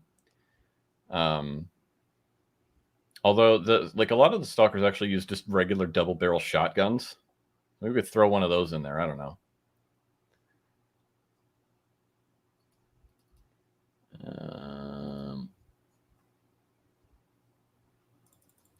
That would be game accurate. You kill all the stalkers, and they all have the worst shotguns ever made. Yep. Which, by the way, a lot of people were not really happy with some of the choices that we made with Crow's loadout, and it's like we've already sort of settled on the fact we're going to swap his main gun for an AS Val, so don't worry about it. No one liked my AK. I'm hurt. No one liked your AK. That was Wendigoon's AK, by the way. You made him feel bad about it. That AK on the promo is mine, and I'm like, oh, it gets your attention. It's so cool, and everyone's like, "This, you kill it now. Get rid of it. Get rid of her." I'm also waiting for we also intended to add a Smirch rig to him on top of like the plate carrier. And that's another thing. It's like what I thought was weird is that you don't. He could have got that off a dead guy. Like, I mean, a lot of people asking, like, how does like, this loner have all this stuff? It's like, you know, you can get a Gauss gun if you play the game. It's like, where did that come from? I got it at Walmart. Don't ask any questions. Don't ask questions. But yeah, it's just conceptual stuff. And someone even asked, like, why doesn't it look dirty? It's like, I don't know. I don't want to track mud into my apartment. Maybe. Yeah, wait till Like, wait we'll till do it's it. funded. And Yeah, don't worry add- about it. we'll Like, add we've already delivered on previous stuff. We got you. We read your stuff. We'll hear you out and we'll get it done. Don't worry. that. With this or any other, actually, that's sort of the same question as before. Would you guys ever do merch for yourselves or the movies you've made? A merch shop that sells signed lithographic prints and other goodies that might be good to fund future films as well. Yeah, we were sort of waiting till now to do it, and after this is probably where we're gonna like actually do more streamlined merch stuff in the future. And I'm gonna be very picky about how we do our merch because so much like YouTuber merch it's like so context dependent. It's like only a person who is also a fan of that YouTuber would even like appreciate that, and to everyone else you just look like a nerd wearing some weird graphic tee or something, and it's like, no, I'd rather make stuff that like out of context you would actually want to wear. Like, we've been developing like our own like line for the past, I want to say, year and a half or so, like graphics wise and everything. Like, I have a whole printful shop set up right now with, and I'm actually wearing one of the shirts that's unreleased right now. And because like I've been testing a lot of different materials and stuff to make sure that the stuff that we do release is quality and it's not just, cheap ass stuff for Yeah, March. a lot of bands need to get their shit together because a lot of like bands, they'll be like, oh, we just need to make the merch as cheap as possible. And it's like, you don't, man. You really don't. You should make your merch worth buying because like, yeah, it's cheap. And I get that you don't want to feel bad for asking people to pay up like more than $30 for a t-shirt, but it's like they'll appreciate it when they have it. And like something like that is very discouraging to me. It's like if I wanted to say support a band. We're not using Gildan products, by the way. Yeah, sorry fellas, no Gildan. After Infinity is correct. Spirit Box merch is goated. There's also other stuff that like some bands will do, which is the correct thing to do, which is they'll partner with actual like outfitters and like apparel companies. That's a much better route than doing what I see a lot of bands do, which is just cranking out like really cheap fucking merch with just the album cover on it. Don't fucking do that. Yeah. Do something unique. I know it's hard, but like figure it out. We know it's hard to be creative. Like it doesn't even have to be high art or anything. Just it has to be slightly better than just album cover on t-shirt. Someone wants a Crow anime girl body pillow. New stretch goal. Any artists watching this right now, if you do up a gender bent version of Crow, the best one will get featured on my Instagram. Oh, you won't even make money off of it? No. Oh, I'll figure out a way how to put it onto a shirt. I'll be a degenerate. I'll do it. But debase ourselves. Oh yeah. People have already done that shit. I've seen like gender bent versions of the Overlord cast, and it's God. Like it's horny as shit, dude. I was like, oh, yo, y'all are insane. Touch grass, please. This is an actual. I actually like this question. What's your favorite part of the production process? Post. I wouldn't say that. Post is hell. For me, it's like when you're conceptualizing the actual like what the film's going to be, and I think a lot of other people that do screenwriting would also sort of have this opinion, which is that when you're starting out, the film can be anything. It can be the greatest film ever made. You can do whatever you want, and you get all this freedom, and that's like daunting in a way that like Kierkegaard would say you're trapped in the infinite, is how he would put it, and that's true, and that's looming over you. But in that moment, you are doing something that's pure, which is like an actual. You're going through the creative process, trying to work out what this next thing's going to be, and you're not dealing with as much logistics and all the nightmarish stuff that comes with filmmaking. Everything else after that is when you go into like work mode, and then it becomes hell. If you've got lots of money in your production cycle, I'm sure that changes, and like filmmaking can be actually fun, but most of the time there's so much stress. Mm-hmm. I like the post side of stuff because not a lot of people know this, but whenever you shoot a film, your final image is actually flat and desaturated. There's no color in it. We have something called a lookup table on your monitor, your viewing monitor, that adds a color look to the image, so you just have like a reference. But when you go into post, you actually have to bring all that color, all that information, all the contrast, all that kind of stuff back. So you're essentially getting to kind of paint digitally, and that's my favorite part because I get to bring the image to life in whatever way, shape, or form that I want. And we're actually shooting this one on red, so I'll be able to have We're locking in with the choice to use red. Yeah.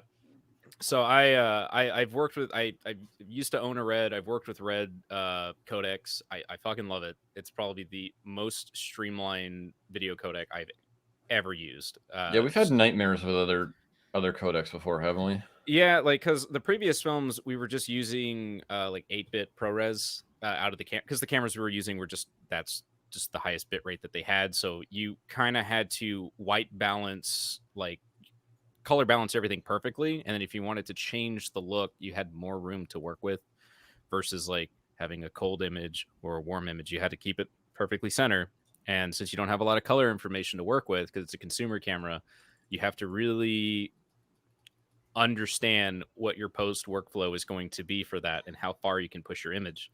But with this, the first AC that I'm going with, he offered 2 reds and another camera in there as well, if I remember correctly. And I was like, yeah, we're going to do that. But the night op, we're using the A7S III because the camera is designed to work with low light. But the rest of the film will all be shot on Red's new Komodo camera. And I'm really excited because it's a global shutter, which means any whip pans, everything will stay straight. It'll look nice. It'll look crisp. And the amount of color that I will have to play with in post-production is going to be amazing. And I don't have to worry about anything. Because if I have to change anything, I can, because it's in RAW. No stress. It's going to be great. Isaiah, have you ratioed the Pope yet? Nah, I was looking at his recent tweets, and they were all about like prayers for the people of Ukraine. Oh, you didn't want to ratio something controversial? I was like, that's because people who aren't here are just gonna see like prayers for people of Ukraine. Ratio.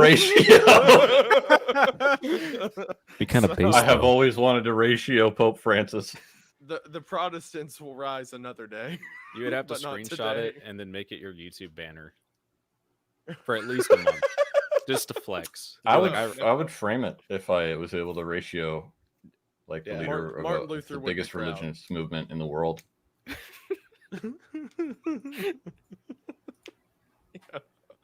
Oh no. mint it, turn it to an NFT. Imagine if he make ratios millions. you back. Yeah. That's how the second 30 years war begins. Starts with think a Twitter beef. I think I'd have to convert, right? by force. I have no choice, right? You I've will been know- conquested. You will know his peaceful ways by force. I just got crusaded. He posts a meme like "Get crusaded." It's like the little what's up? Yeah, 2016 Deus Volt memes. Yeah. I would convert if I replied ratio and he replied back with the Deus Volt. There you go. That's a challenge. That's a challenge. Francis, you're watching this? Daniel Diaz. Yeah, the where you Pope's at? watching. Christ. The Pope's watching the Shadow of the Zone Q&A stream. I see you, Francis. Clicking Why won't you let me in your library? I just want to read. I just want to read, I swear. I definitely won't check any impart records. Okay, next question. Will Shadow of the Zone be a large-scale production with several cast members, 10 to 15 plus, or something along the lines of Dollhouse's previous videos? I don't even know how to approach that, because like the cast size is actually fairly similar to everything before. It's just that like we're using way more extras. Like it's probably not that many more than Overlord, right? But it's just like we have way more extras this time. Because I think the main cast is just 6 people. It's mostly the numbers is just in the extras, really, but everyone else is the primary people that we're responsible for. I think it's just 6, and that's it. So yeah, it's similar to Overlord.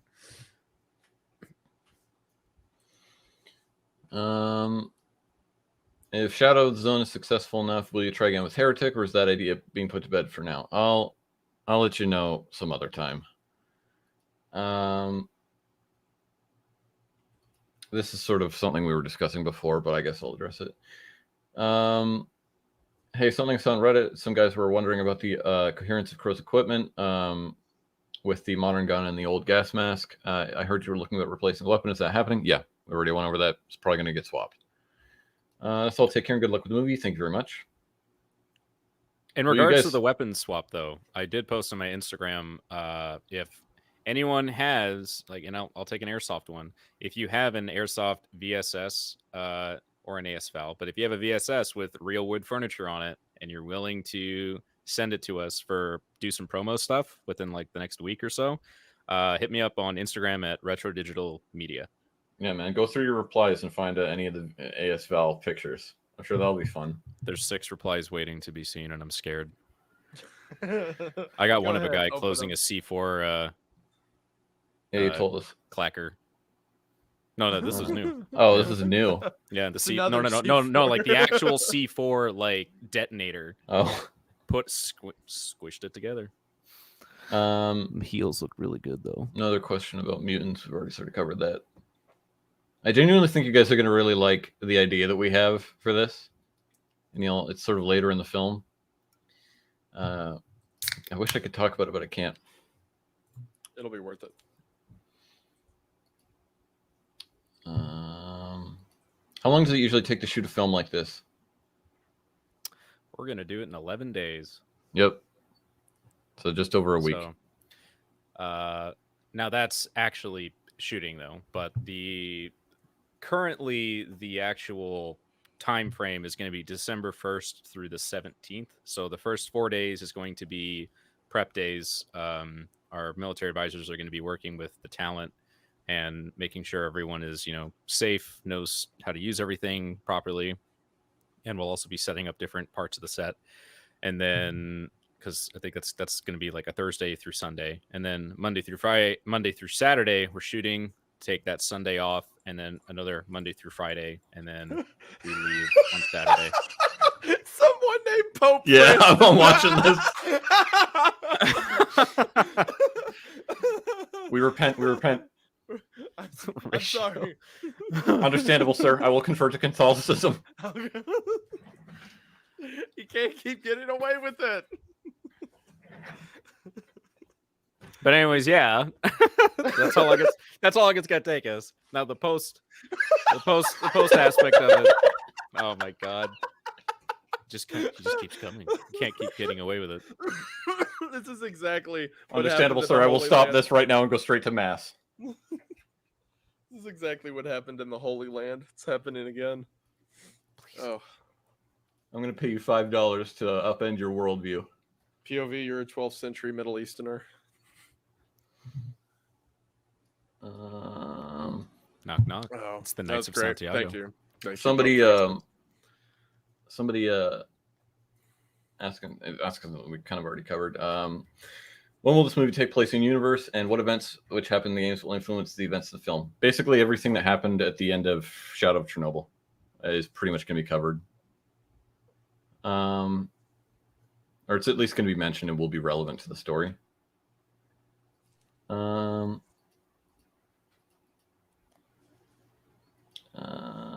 How did this collaboration happen with Wendigoon, and will there be possibly others in the future with him? I don't remember exactly how we got into contact.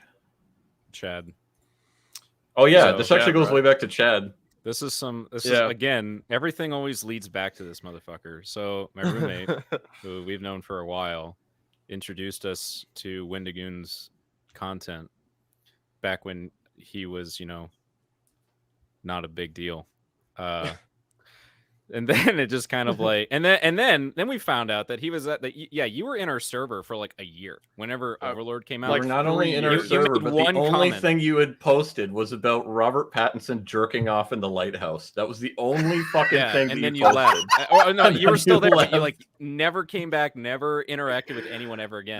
That was like 3 years I bet ago, I can find it. way I bet before I I can find started a YouTube channel. That was like before Wendigoon it was even a thought. And it was like, because that was in 2020. I think it was like December 2020 or whatever when you joined our server. Like, just slipped right through the cracks. Had no idea. And then I was just a guy. I liked your videos, so I hopped in the server. Said Oh that. no, never got back in. It's old. It's like it's probably like past the point where we purged the chats. I can't find it. Good. That's a shame. To haunt me. That would come back to haunt me.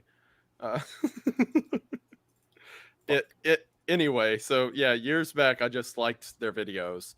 Hopped in the chat and said that, dipped, and then years later apparently they introduced, and then it was after Evan posted the announcement for Heretic.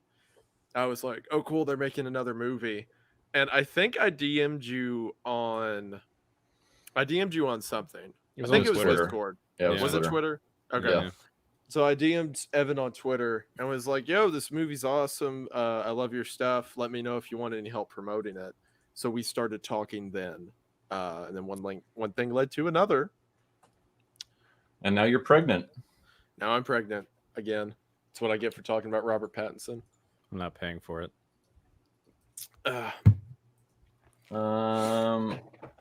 A lot of repeats, but I'm almost at the end.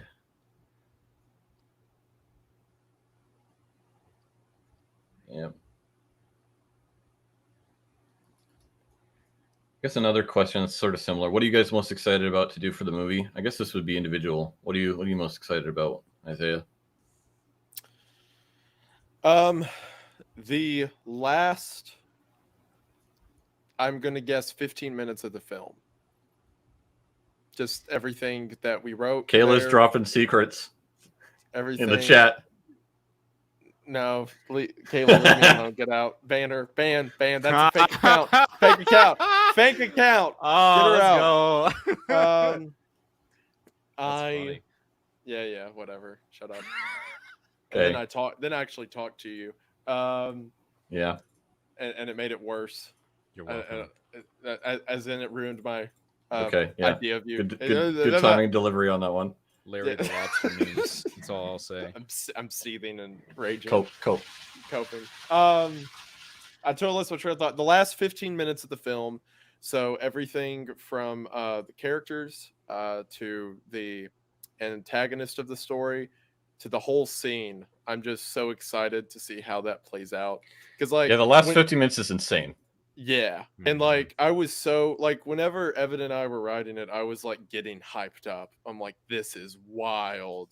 So to see, I've never had something that I was that proud of from a story perspective literally come to life in front of me. And I'm so excited for that magic to happen, to see, I came up with this and now here it is. I can touch it. I'm looking forward to that. Yeah. There's lots of insane stuff that's going to be really cool. Cause it's like I was talking about before, this is the first time that we've ever filmed action. So it's going to be cool to do that, because there's lots of things that we know about that, philosophically and conceptually, about the do's and don'ts and the things that we like versus things we don't like. But it'd be nice to actually put it into effect. And there's some other stuff that it'd be nice to actually get more involved with actors and get more involved with rehearsals and actually work with actors to develop characters in a way that we haven't had the time to do before. Of course, getting that all out now before we get to the big leagues is going to be really important.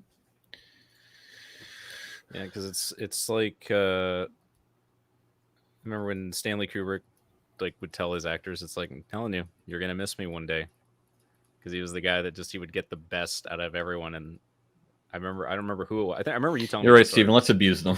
I don't remember. Well, no, I don't remember who he was talking to, but I remember years later, like that same actor went to him and said, "You were right." Yeah. Because there were moments where like you have to do it a lot, so then you know that no, I can do better. I can get more out of there. Because like a lot of people nowadays, whenever they make films, can be very complacent with stuff. They're like, oh, it's good enough, people will like it, rather than going, no, this can be better. Because we're more interested in being memorable than just, We'll see, because there's a lot of making weird things something. going on in like especially TV, where it's like a lot of the errors that are starting to slip through. Like I'm sure you guys have seen at least a few. If you follow anything film related, you must have seen like a really bad VFX shot or something that's like wasn't cleaned up in post or anything like that. And it's concerning, because what that tells me isn't that people are lazy, because I don't actually believe that. It's that there isn't like enough time being given to certain shows. Like, yeah, if any of you guys saw the first episode of the Halo show, it's like there were so many errors that were like present. It's like, how did this slip through the cracks? And the answer is like, because they were certainly rushed. It's funny you say that, because it's even in multi-million-dollar movies. So there is a scene in Solo, a Star Wars story. Yep. During the Battle of Mimban, and I'm trying to find it right now, but there's a scene where someone takes cover behind, where he takes cover behind like a barrier or something, and there's an ATST that's walking in the background, and you can see the mask around the walker that wasn't cleaned up. Like it's very obvious. Yeah, and the duplicate, like, the duplicate Millennium Falcon in the like last mainline Star Wars film as well was like an error. Oh, I didn't see that. Yeah, that was one. It's like they accidentally duplicated it in the shot. There's other stuff like that, and it's like these are mainline films, and like I'm sure everybody saw that like really terrible VFX shot from the latest Thor movie. The dude's head's floating in the room, and it's like this is a fucking $100 million plus movie. And it's like, yeah, man, those things like that happen because like the state of the film industry is like really, really like they're trying to squeeze as much as they can out of a very limited amount of people.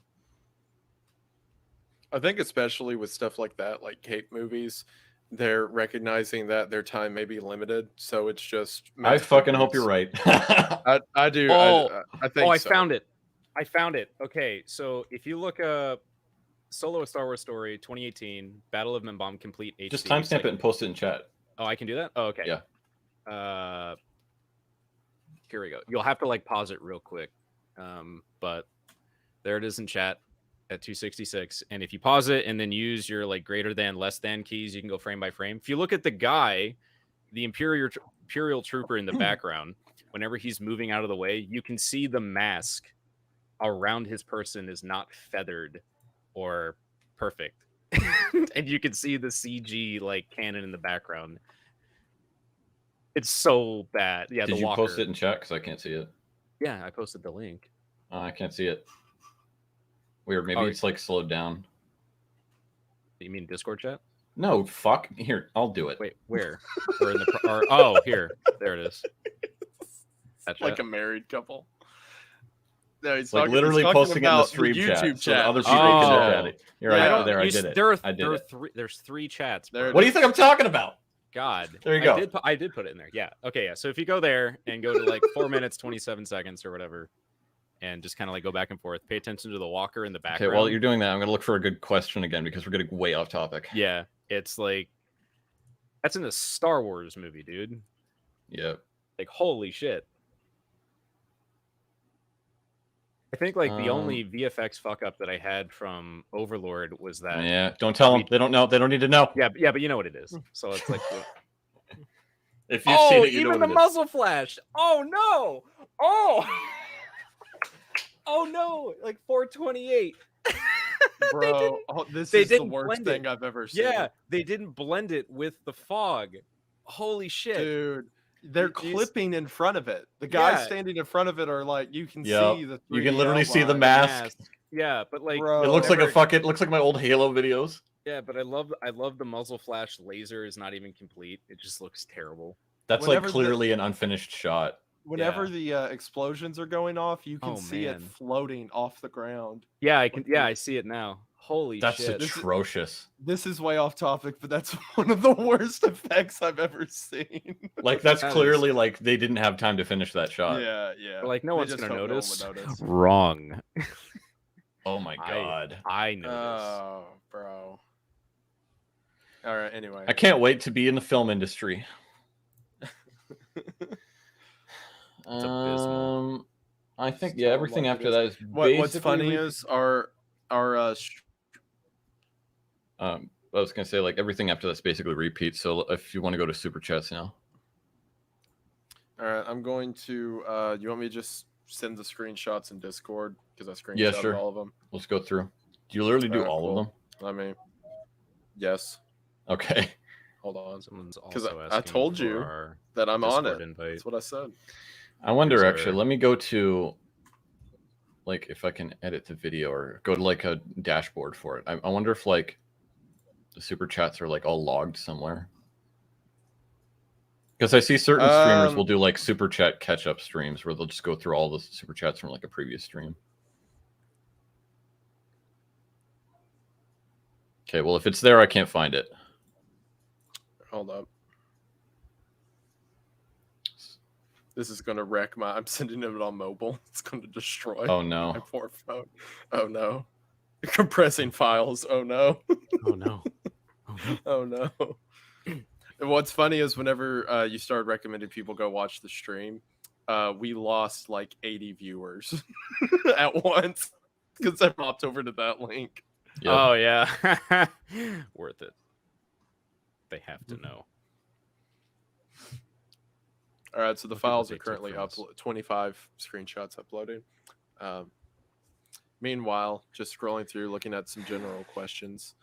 Yeah, from here on in, guys, if I would rather that you pledge to the Kickstarter as opposed to giving us super chat stuff. If you've already pledged to it, I mean that's fine, I guess. But if you haven't pledged yet, you can head over to the page. It's linked in the description.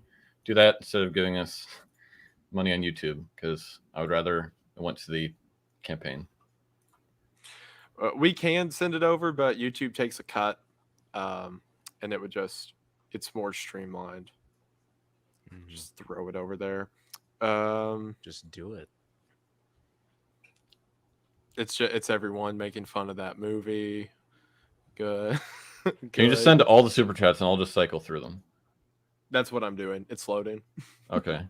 I currently have 8 message requests, and they're all titled "Feet Smiley Face." Thanks, guys. How many feet pics did you get? Yeah.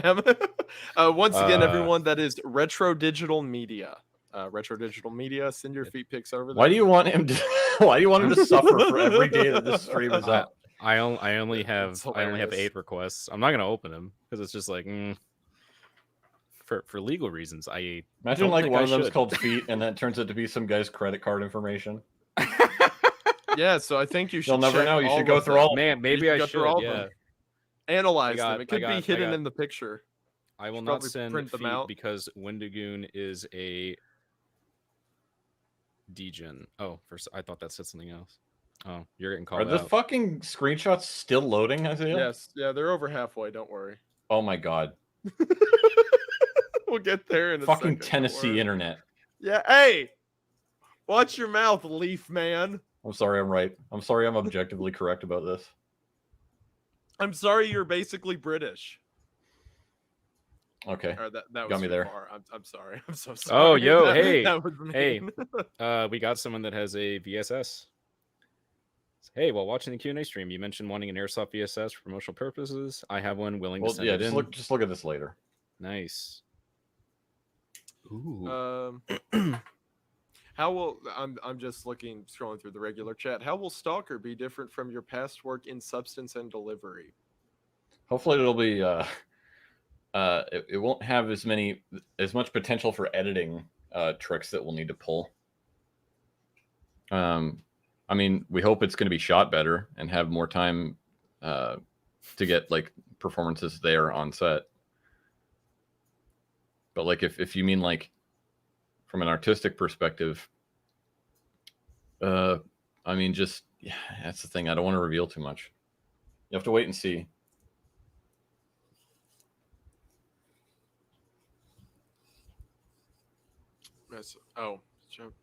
Yeah, Tennessee internet's fine, Evan. Everyone's jumping on you.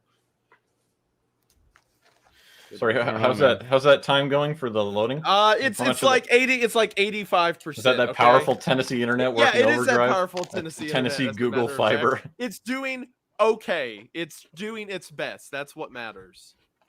Okay. My last memory of Tennessee was when I was doing work there, and my buddy thought it would be funny to blast banjo music through his radio to my radio when I was at the checkout line in a supermarket in the middle of nowhere, and I got dirty looks from everybody. Yeah. Well, welcome to the family. Own it. Someone They're asks, mad 'cause how's you weren't Canadian playing. internet? It's fine when Shaw doesn't explode.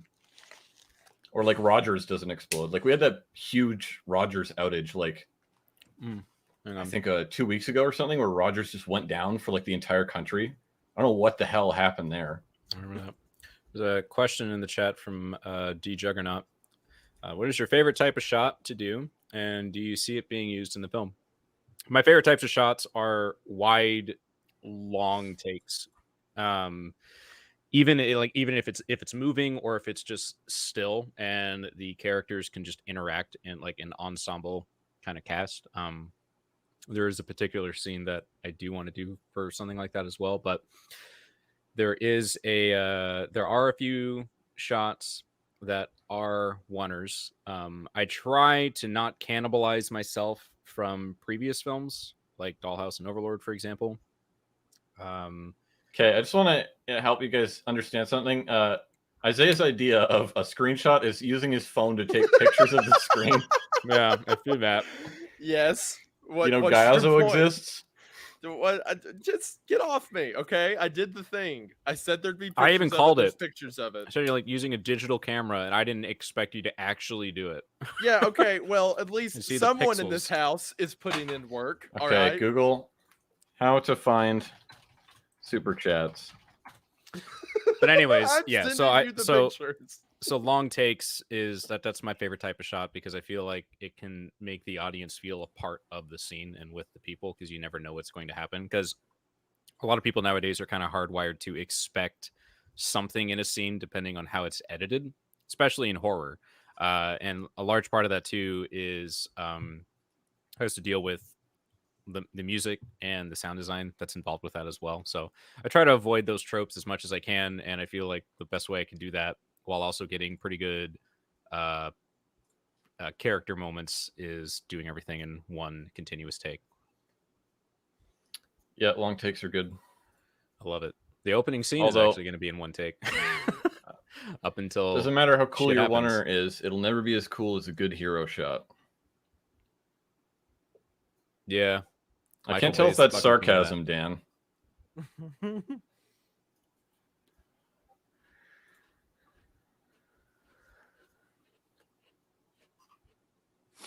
Also, Yeah, After sure. Infinity in chat, After Infinity Music is the one doing the music for this. You can listen to the stuff that he's written, the demo tracks for they're on the campaign page, and they're very cool. Lots of that stuff in there. Like we're definitely going to port over to the actual film, and probably wouldn't touch up much of it. Motherfucker dabbing in chat. And yeah, you're Okay, welcome, never Juggernaut. mind. You're welcome, Juggernaut.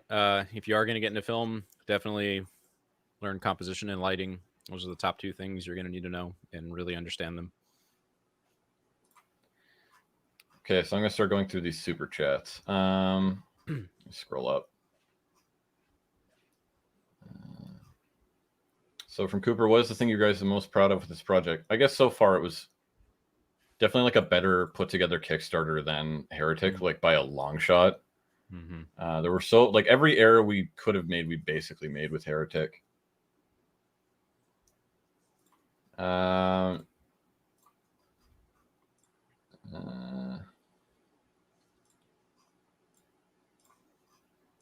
try and stick to like questions. All right. How'd you guys get access to the IP? Are you going to grant some of this one? I know you're supposed to be an SCP Overlord. Once again, with any other people that want to be in it, that's entirely on them. How did we get access to the IP? Well, GSC is pretty good with like fan adaptation stuff, as long as you're not like being super sketchy about it. So we just went for it. Do you have any plans to use SCP-985 in the future? Also, by popular demand, can we get a cameo from Wendigoon saying it's stalking time? I don't even know if I'm going to do anything related to SCP after this, but that sort of depends on how the next year plays out. We also don't really do adaptations of existing SCPs because if you already know what it is, then the horror aspect of it is kind of not there. Okay, I saw this question pop up a lot. Would you film anything that had the paranormal aspect like Fear? I also saw people asking if we would do anything like literally like Fear. And I don't know. Fear is a lot more niche. I don't know if I would go for it, especially given like what needs to be done for it. It would, I don't know. We'll see. It really does depend on like how the next year sort of plays out, because if this sort of TV project we've been trying to get off the ground actually goes forward next year, then we're going to go all in on that, and this channel will change a lot. Mm-hmm. Here's a question at the bottom, latest one. Are there any lessons you learned from Overlord that you're planning to use in Shadow of the Zone? Yes. Telling people to fuck off more, because there were a lot of instances when we were on set for Overlord. This is how we win hearts and minds. Dude, hey, no, dude, no, I'm like, you have to do this. So when I was there were a couple of moments where I wanted to do something because like we only had like, oh, you know, we need to go do this while I'm doing this. Can you do this? And some people were kind of like, well, we should do this instead, and blah blah blah. And of course, you know, you can't be a dick because people were volunteering their time. But this time it's like, no, we're paying you to be here, and if we need to do this, we're going to do it. Because being kind of complacent for in some stuff with Overlord did cost us a couple shots that we ended up having to go back to get anyways when we could have gotten it there. Yeah, there were a lot of key moments where we lost so much fucking time. But another thing too is vetting the people you work with a little bit more. Everyone knows who that is. And work with people who are in it and want to be there. That's a big thing, because if people are just there to be there, you're going to have that looming in the background where it's like, you know, I don't like working with people that make me assume they have a problem with me or anyone there. Like, we're there to make a movie. I want to work with people that are big picture people that see the finish line and are in it for the long game. Another thing too is coverage, because we did not have a lot of coverage in Overlord, and even though I thought we had it, I did this with Heretic as well. Like we had singles, we had wides, we had everything. We had like coverage of every aspect of the space that we were going to be shooting in, to maximize the amount of things that we would have in post to work with, so we wouldn't have to either go back to set or cut stuff down and fix it in post, which I don't like doing at all, because it comes off cheap if you know what you're looking for. So definitely those things. Yeah, and another question, sort of asking a little bit like, hey, would you work on any more game adaptations after this? And you mentioned Fear. I don't know. It like this next year is going to be very interesting for us. And we'll try to keep you guys posted as to what happens, because if certain things go ahead, then a lot is going to change. And yeah, who knows even what's going to happen with us. It could be like a lot could go down, but if like things don't quite go the way we've planned it, it could end up going back to, you know, us making another YouTube video, and then we'll see. I mean, we came up with like this story in like, was it like a month? Mm-hmm. About a month, yeah. Yeah, it took us about a month to basically come up with what this was going to be. So I'm sure we could figure something else out if we needed to come up with another sort of movie that we were going to make. Our biggest thing is just getting something made because like we've been kind of AWOL for the past 2 years or so. And Yeah, and what sucks about this in particular is that like we're always working on stuff and we're always like doing things. It's just that like, you know, we don't want to spoil a bunch of stuff. And there's certain things that we literally can't talk about for legal reasons, but you know, we're always busting our asses trying to get closer to being able to release something for you guys, and it's kind of shitty. And I wish there was more that I could talk about more often, but unfortunately I can't. And it's not particularly easy for me to make regular videos outside of this because every sort of project that I start ends up becoming way more work than I ever expect it to. And that's time that I could be dedicating to the more important projects. And I haven't quite figured out how to adjust the stuff that I could do to keep content out with the main projects that I'm doing. But in regards to adaptations, though, I want to do animated adaptations, but do it good. Of course you do. I wanted to do a Gundam movie, but Netflix took it, and they're probably going to fuck it up. Yeah, So they should now have known that Stephen Hancock, the director Yeah, of Overlord, wanted to me. do it. I wanted to fucking do it. So now I'm sitting here thinking, like, all right, well, what's next? Neon Genesis Evangelion. I got my eyes on you. I'm going to do it. I got that whole thing. Like, If you all haven't seen a picture of the inside of Steven's house, if you didn't know him, it looks like the biggest weeb incel. I swear. oh yeah, no. Okay, that's not my shit, by the way. So that's actually yeah, he's coping. That's what he tells everybody. yeah. Coping. So my roommate has a collection of like some rare Evangelion shit. So like we have like the entire Laserdisc collection. We have all the VHS stuff, all the soundtrack CD stuff, all the shit unopened, by the way. And it's in our living room, like around our entertainment center. And glass cases and like all over the walls and stuff. It's fucking sick. Like it's pretty cool. And we got a bookshelf of also like different mangas and stuff. We got like a whole section that's just Junji Ito and some other stuff as well. I think like there's a couple Berserk novels in there as well, I think. If I was Shinji, I simply would have gotten the mech. Yeah.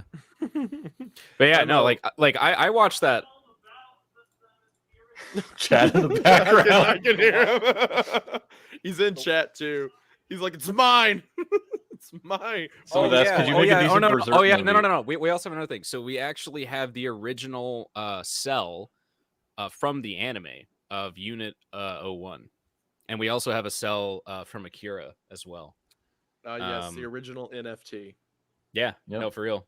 Like, yeah, it's not like it's pretty fucking cool, man. Like, it's like on a like 8.5 by 11 like paper, and it's in a frame. It's pretty dope. Someone asked, could you make a decent Berserk movie? Apparently, somebody else has already taken that. Like, I think there is going to be like a live action Berserk adaptation. So just get ready to. I don't just wanna touch fucking it. eat it. I don't want to touch Berserk's it. such a cool story. Berserk's such a cool story. Yeah, I want to see cool stuff done with it. but Well, it's not going to happen. They're going to ruin it. I'm For me, sure with- they with- will. For me, with anime, like the only type of anime that I would want to touch is if the story itself can be somewhat malleable. Because like if I was gonna do an Evangelion adaptation, like it would probably be as 1-to-1 with the Okay, original content. so this is the problem I have with all of it. Is like, but what is the point? Because we already have the anime, and like, what would a live action film add that the anime doesn't already do basically fine? Because it's fucking cool. It's no. You take away all the stylization of it and just be like, okay, now it's live action. It's like, okay, great.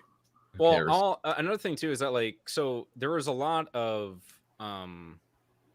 so with Evangelion, there's so much content with it, and like Chad's more versed on this than I am, but like from what I gathered when I watched it all in one go, is that I noticed that there's a lot of information in the actual series, and then it's broken up into movies that kind of, brings it all together. So it's like, okay, if you could create something that's just more streamlined and kind of fill in the gaps here and there to where it's a little bit more cohesive, I guess would be cool. But also every adaptation of something that I've seen, it looks like a Marvel movie. It looks boring. It's flat, like Ghost in the Shell. There's no contrast at all. And a big part of Evangelion is, especially in the earlier like This is what people are here films. for. To hear Yeah, Steven talk no, about Eva. No. Like seriously, because like in the earlier stuff, like the biggest style of old anime right, guys, is thanks for high-key coming out. lighting. It's fucking great. Yeah, I want to do more stuff like that in film. Like I feel like high key lighting in contrast is just something that you don't see anymore, except by more notable people. Like I see a lot of it in Christopher Nolan movies. I see a lot of that shit, and he does it very well.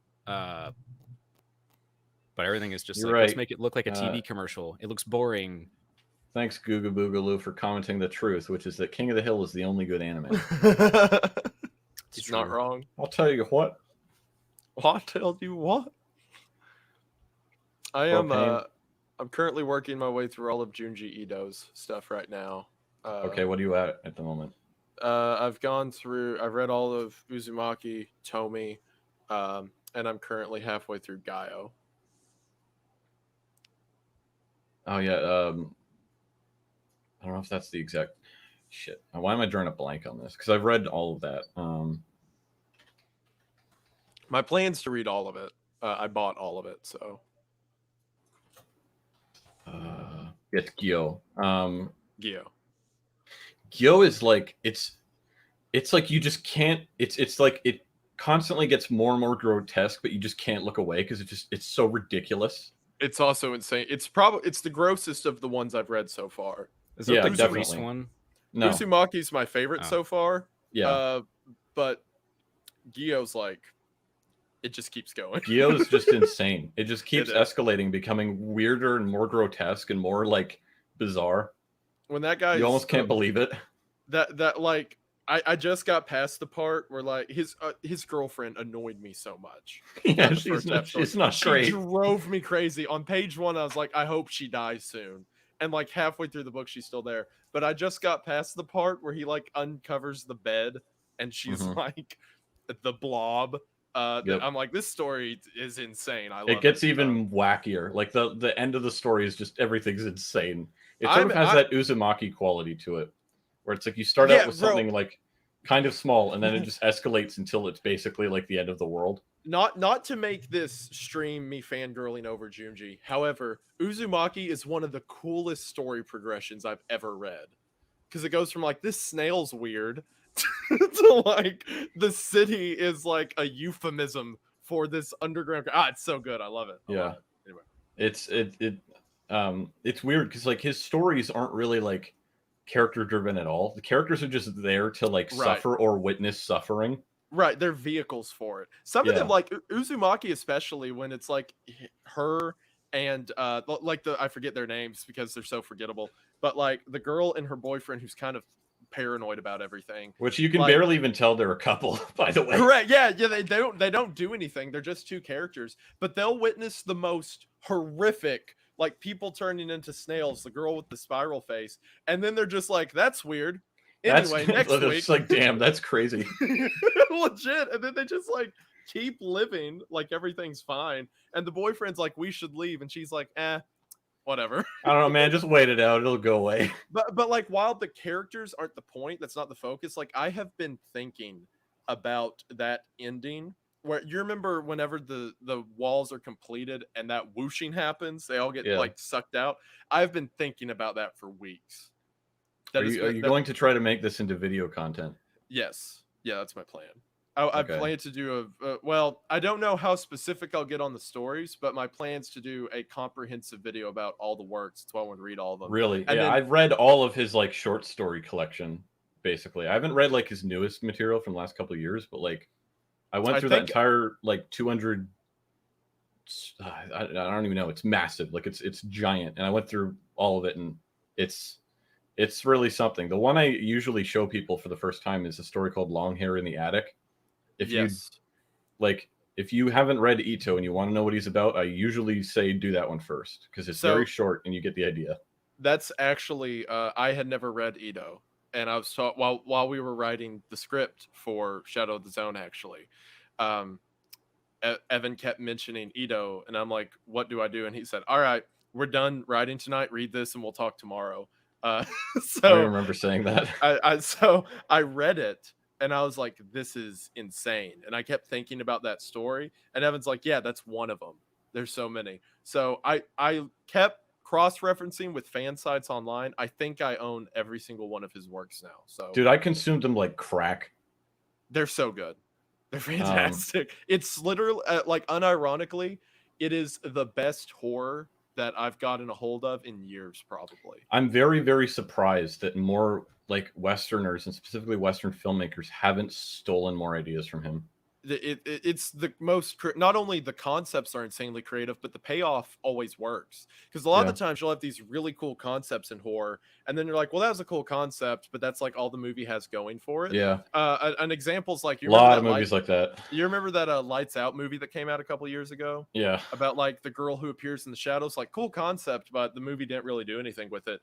Every time I read an Ito work, it's like, man, this he takes that concept crazy. as far as it can go. Exactly, and by the end of it, you're like, all right, well, that was the wildest thing I've ever read. Until And if there's stuff that if there's stuff he couldn't include in the story, he'll feature it in like an author's notes section. Like, do you remember the part in Uzumaki where he's like just talking about his experience doing research for it? Yeah. He's like, I spent this entire time eating spiral foods and collecting spiral items. I am obsessed with the guy. I'm gonna make a video on him, but there's the like bonus chapter of Uzumaki, which is about the spiral galaxy. Yeah. Like other shit that like he just couldn't fit in. It's like, yeah, but here's this other idea. Like to anyone out there, Tomi's good too, but if you want like a really good horror manga, just a fantastic tale of all this creepy stuff, it almost feels like most of his stuff's like Twilight Zone episodes. Yeah. Like the way the concept's what you're stuck chewing on.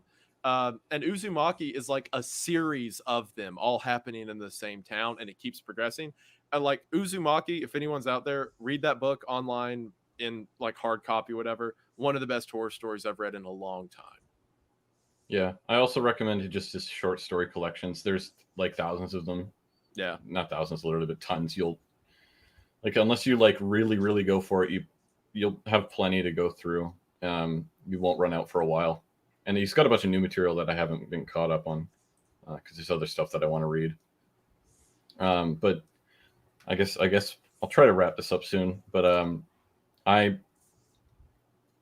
want to see more like filmmakers divorce themselves from traditional horror tropes to look at like, here's a concept and how do I make this scary while keeping it like talking about the horror in itself. And so it's like, if you look at something like Uzumaki, for example, because we were talking about that, it's like, okay, well, what's the horror that we can get out of the concept of the spiral, and then how can we take this abstract concept and physicalize it in a way that works really well for horror? Because a lot of Western horror is like, okay, well, here's like a cryptid, or here's a ghost, or here's something like that we've seen before, but with like maybe a twist of some kind attached to it. Right. And we've already seen this play out a lot. So I would like to see more Western filmmakers try to draw from a lot more Eastern horror, because like even excluding Ito altogether, there's lots of really great stuff that you can find in Japan as a whole. Like there was a point where we were stealing from them, but like it was like, doing adaptations of films that already exist, like The Ring.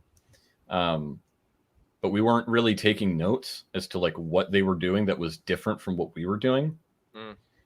And it's, I guess one more thing I'll mention. There's actually like something I heard. I don't even remember where I heard it, but like there's actually different types of horror protagonists that exist in different cultures. I mean, I want to say it was an Acer Aesthetics video, but I could be wrong about that. And I haven't seen another source talk about this, so I could be dead wrong, but this seems mostly true.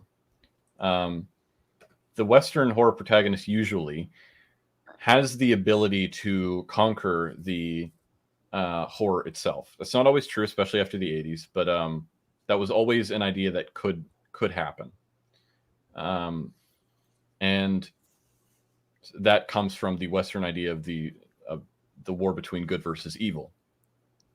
And then in Europe, you have the horror exists within the self. That's Frankenstein's monster.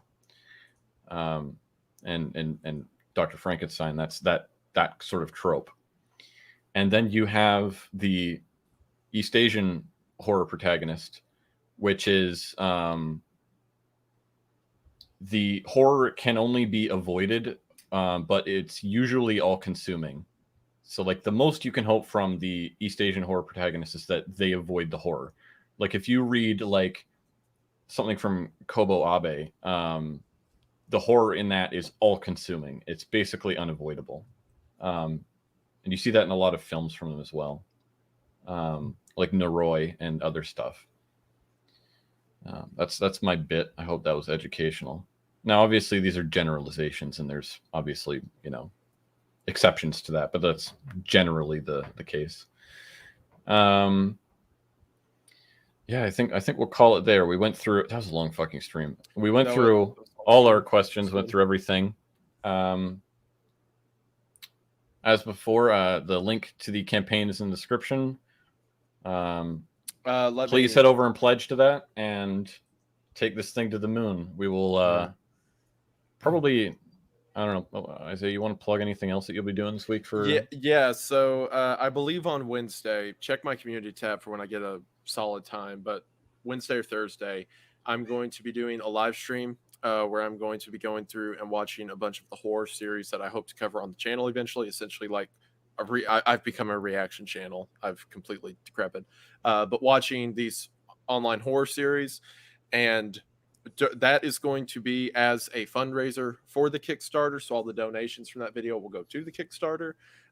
So if you have any questions for me directly, or if you just want to watch me get scared, I will be over there.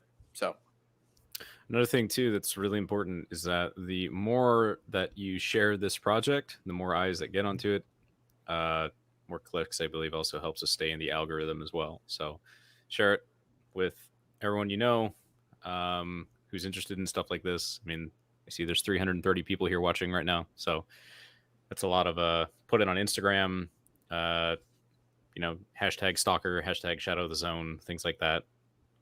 Don't put hashtag Ukraine though. It'll get buried. Yeah, that'll get buried real quick because apparently fucking social media doesn't like that hashtag. Yeah, like Stalker, things like that. Anything in relation to the game, it goes a long way. So if you can't, thanks pledge, to anybody who's already pledged. Yep. Hope to take this thing to the moon. All right. Mm-hmm. Thanks for coming out, and have a good one, guys. Peace out.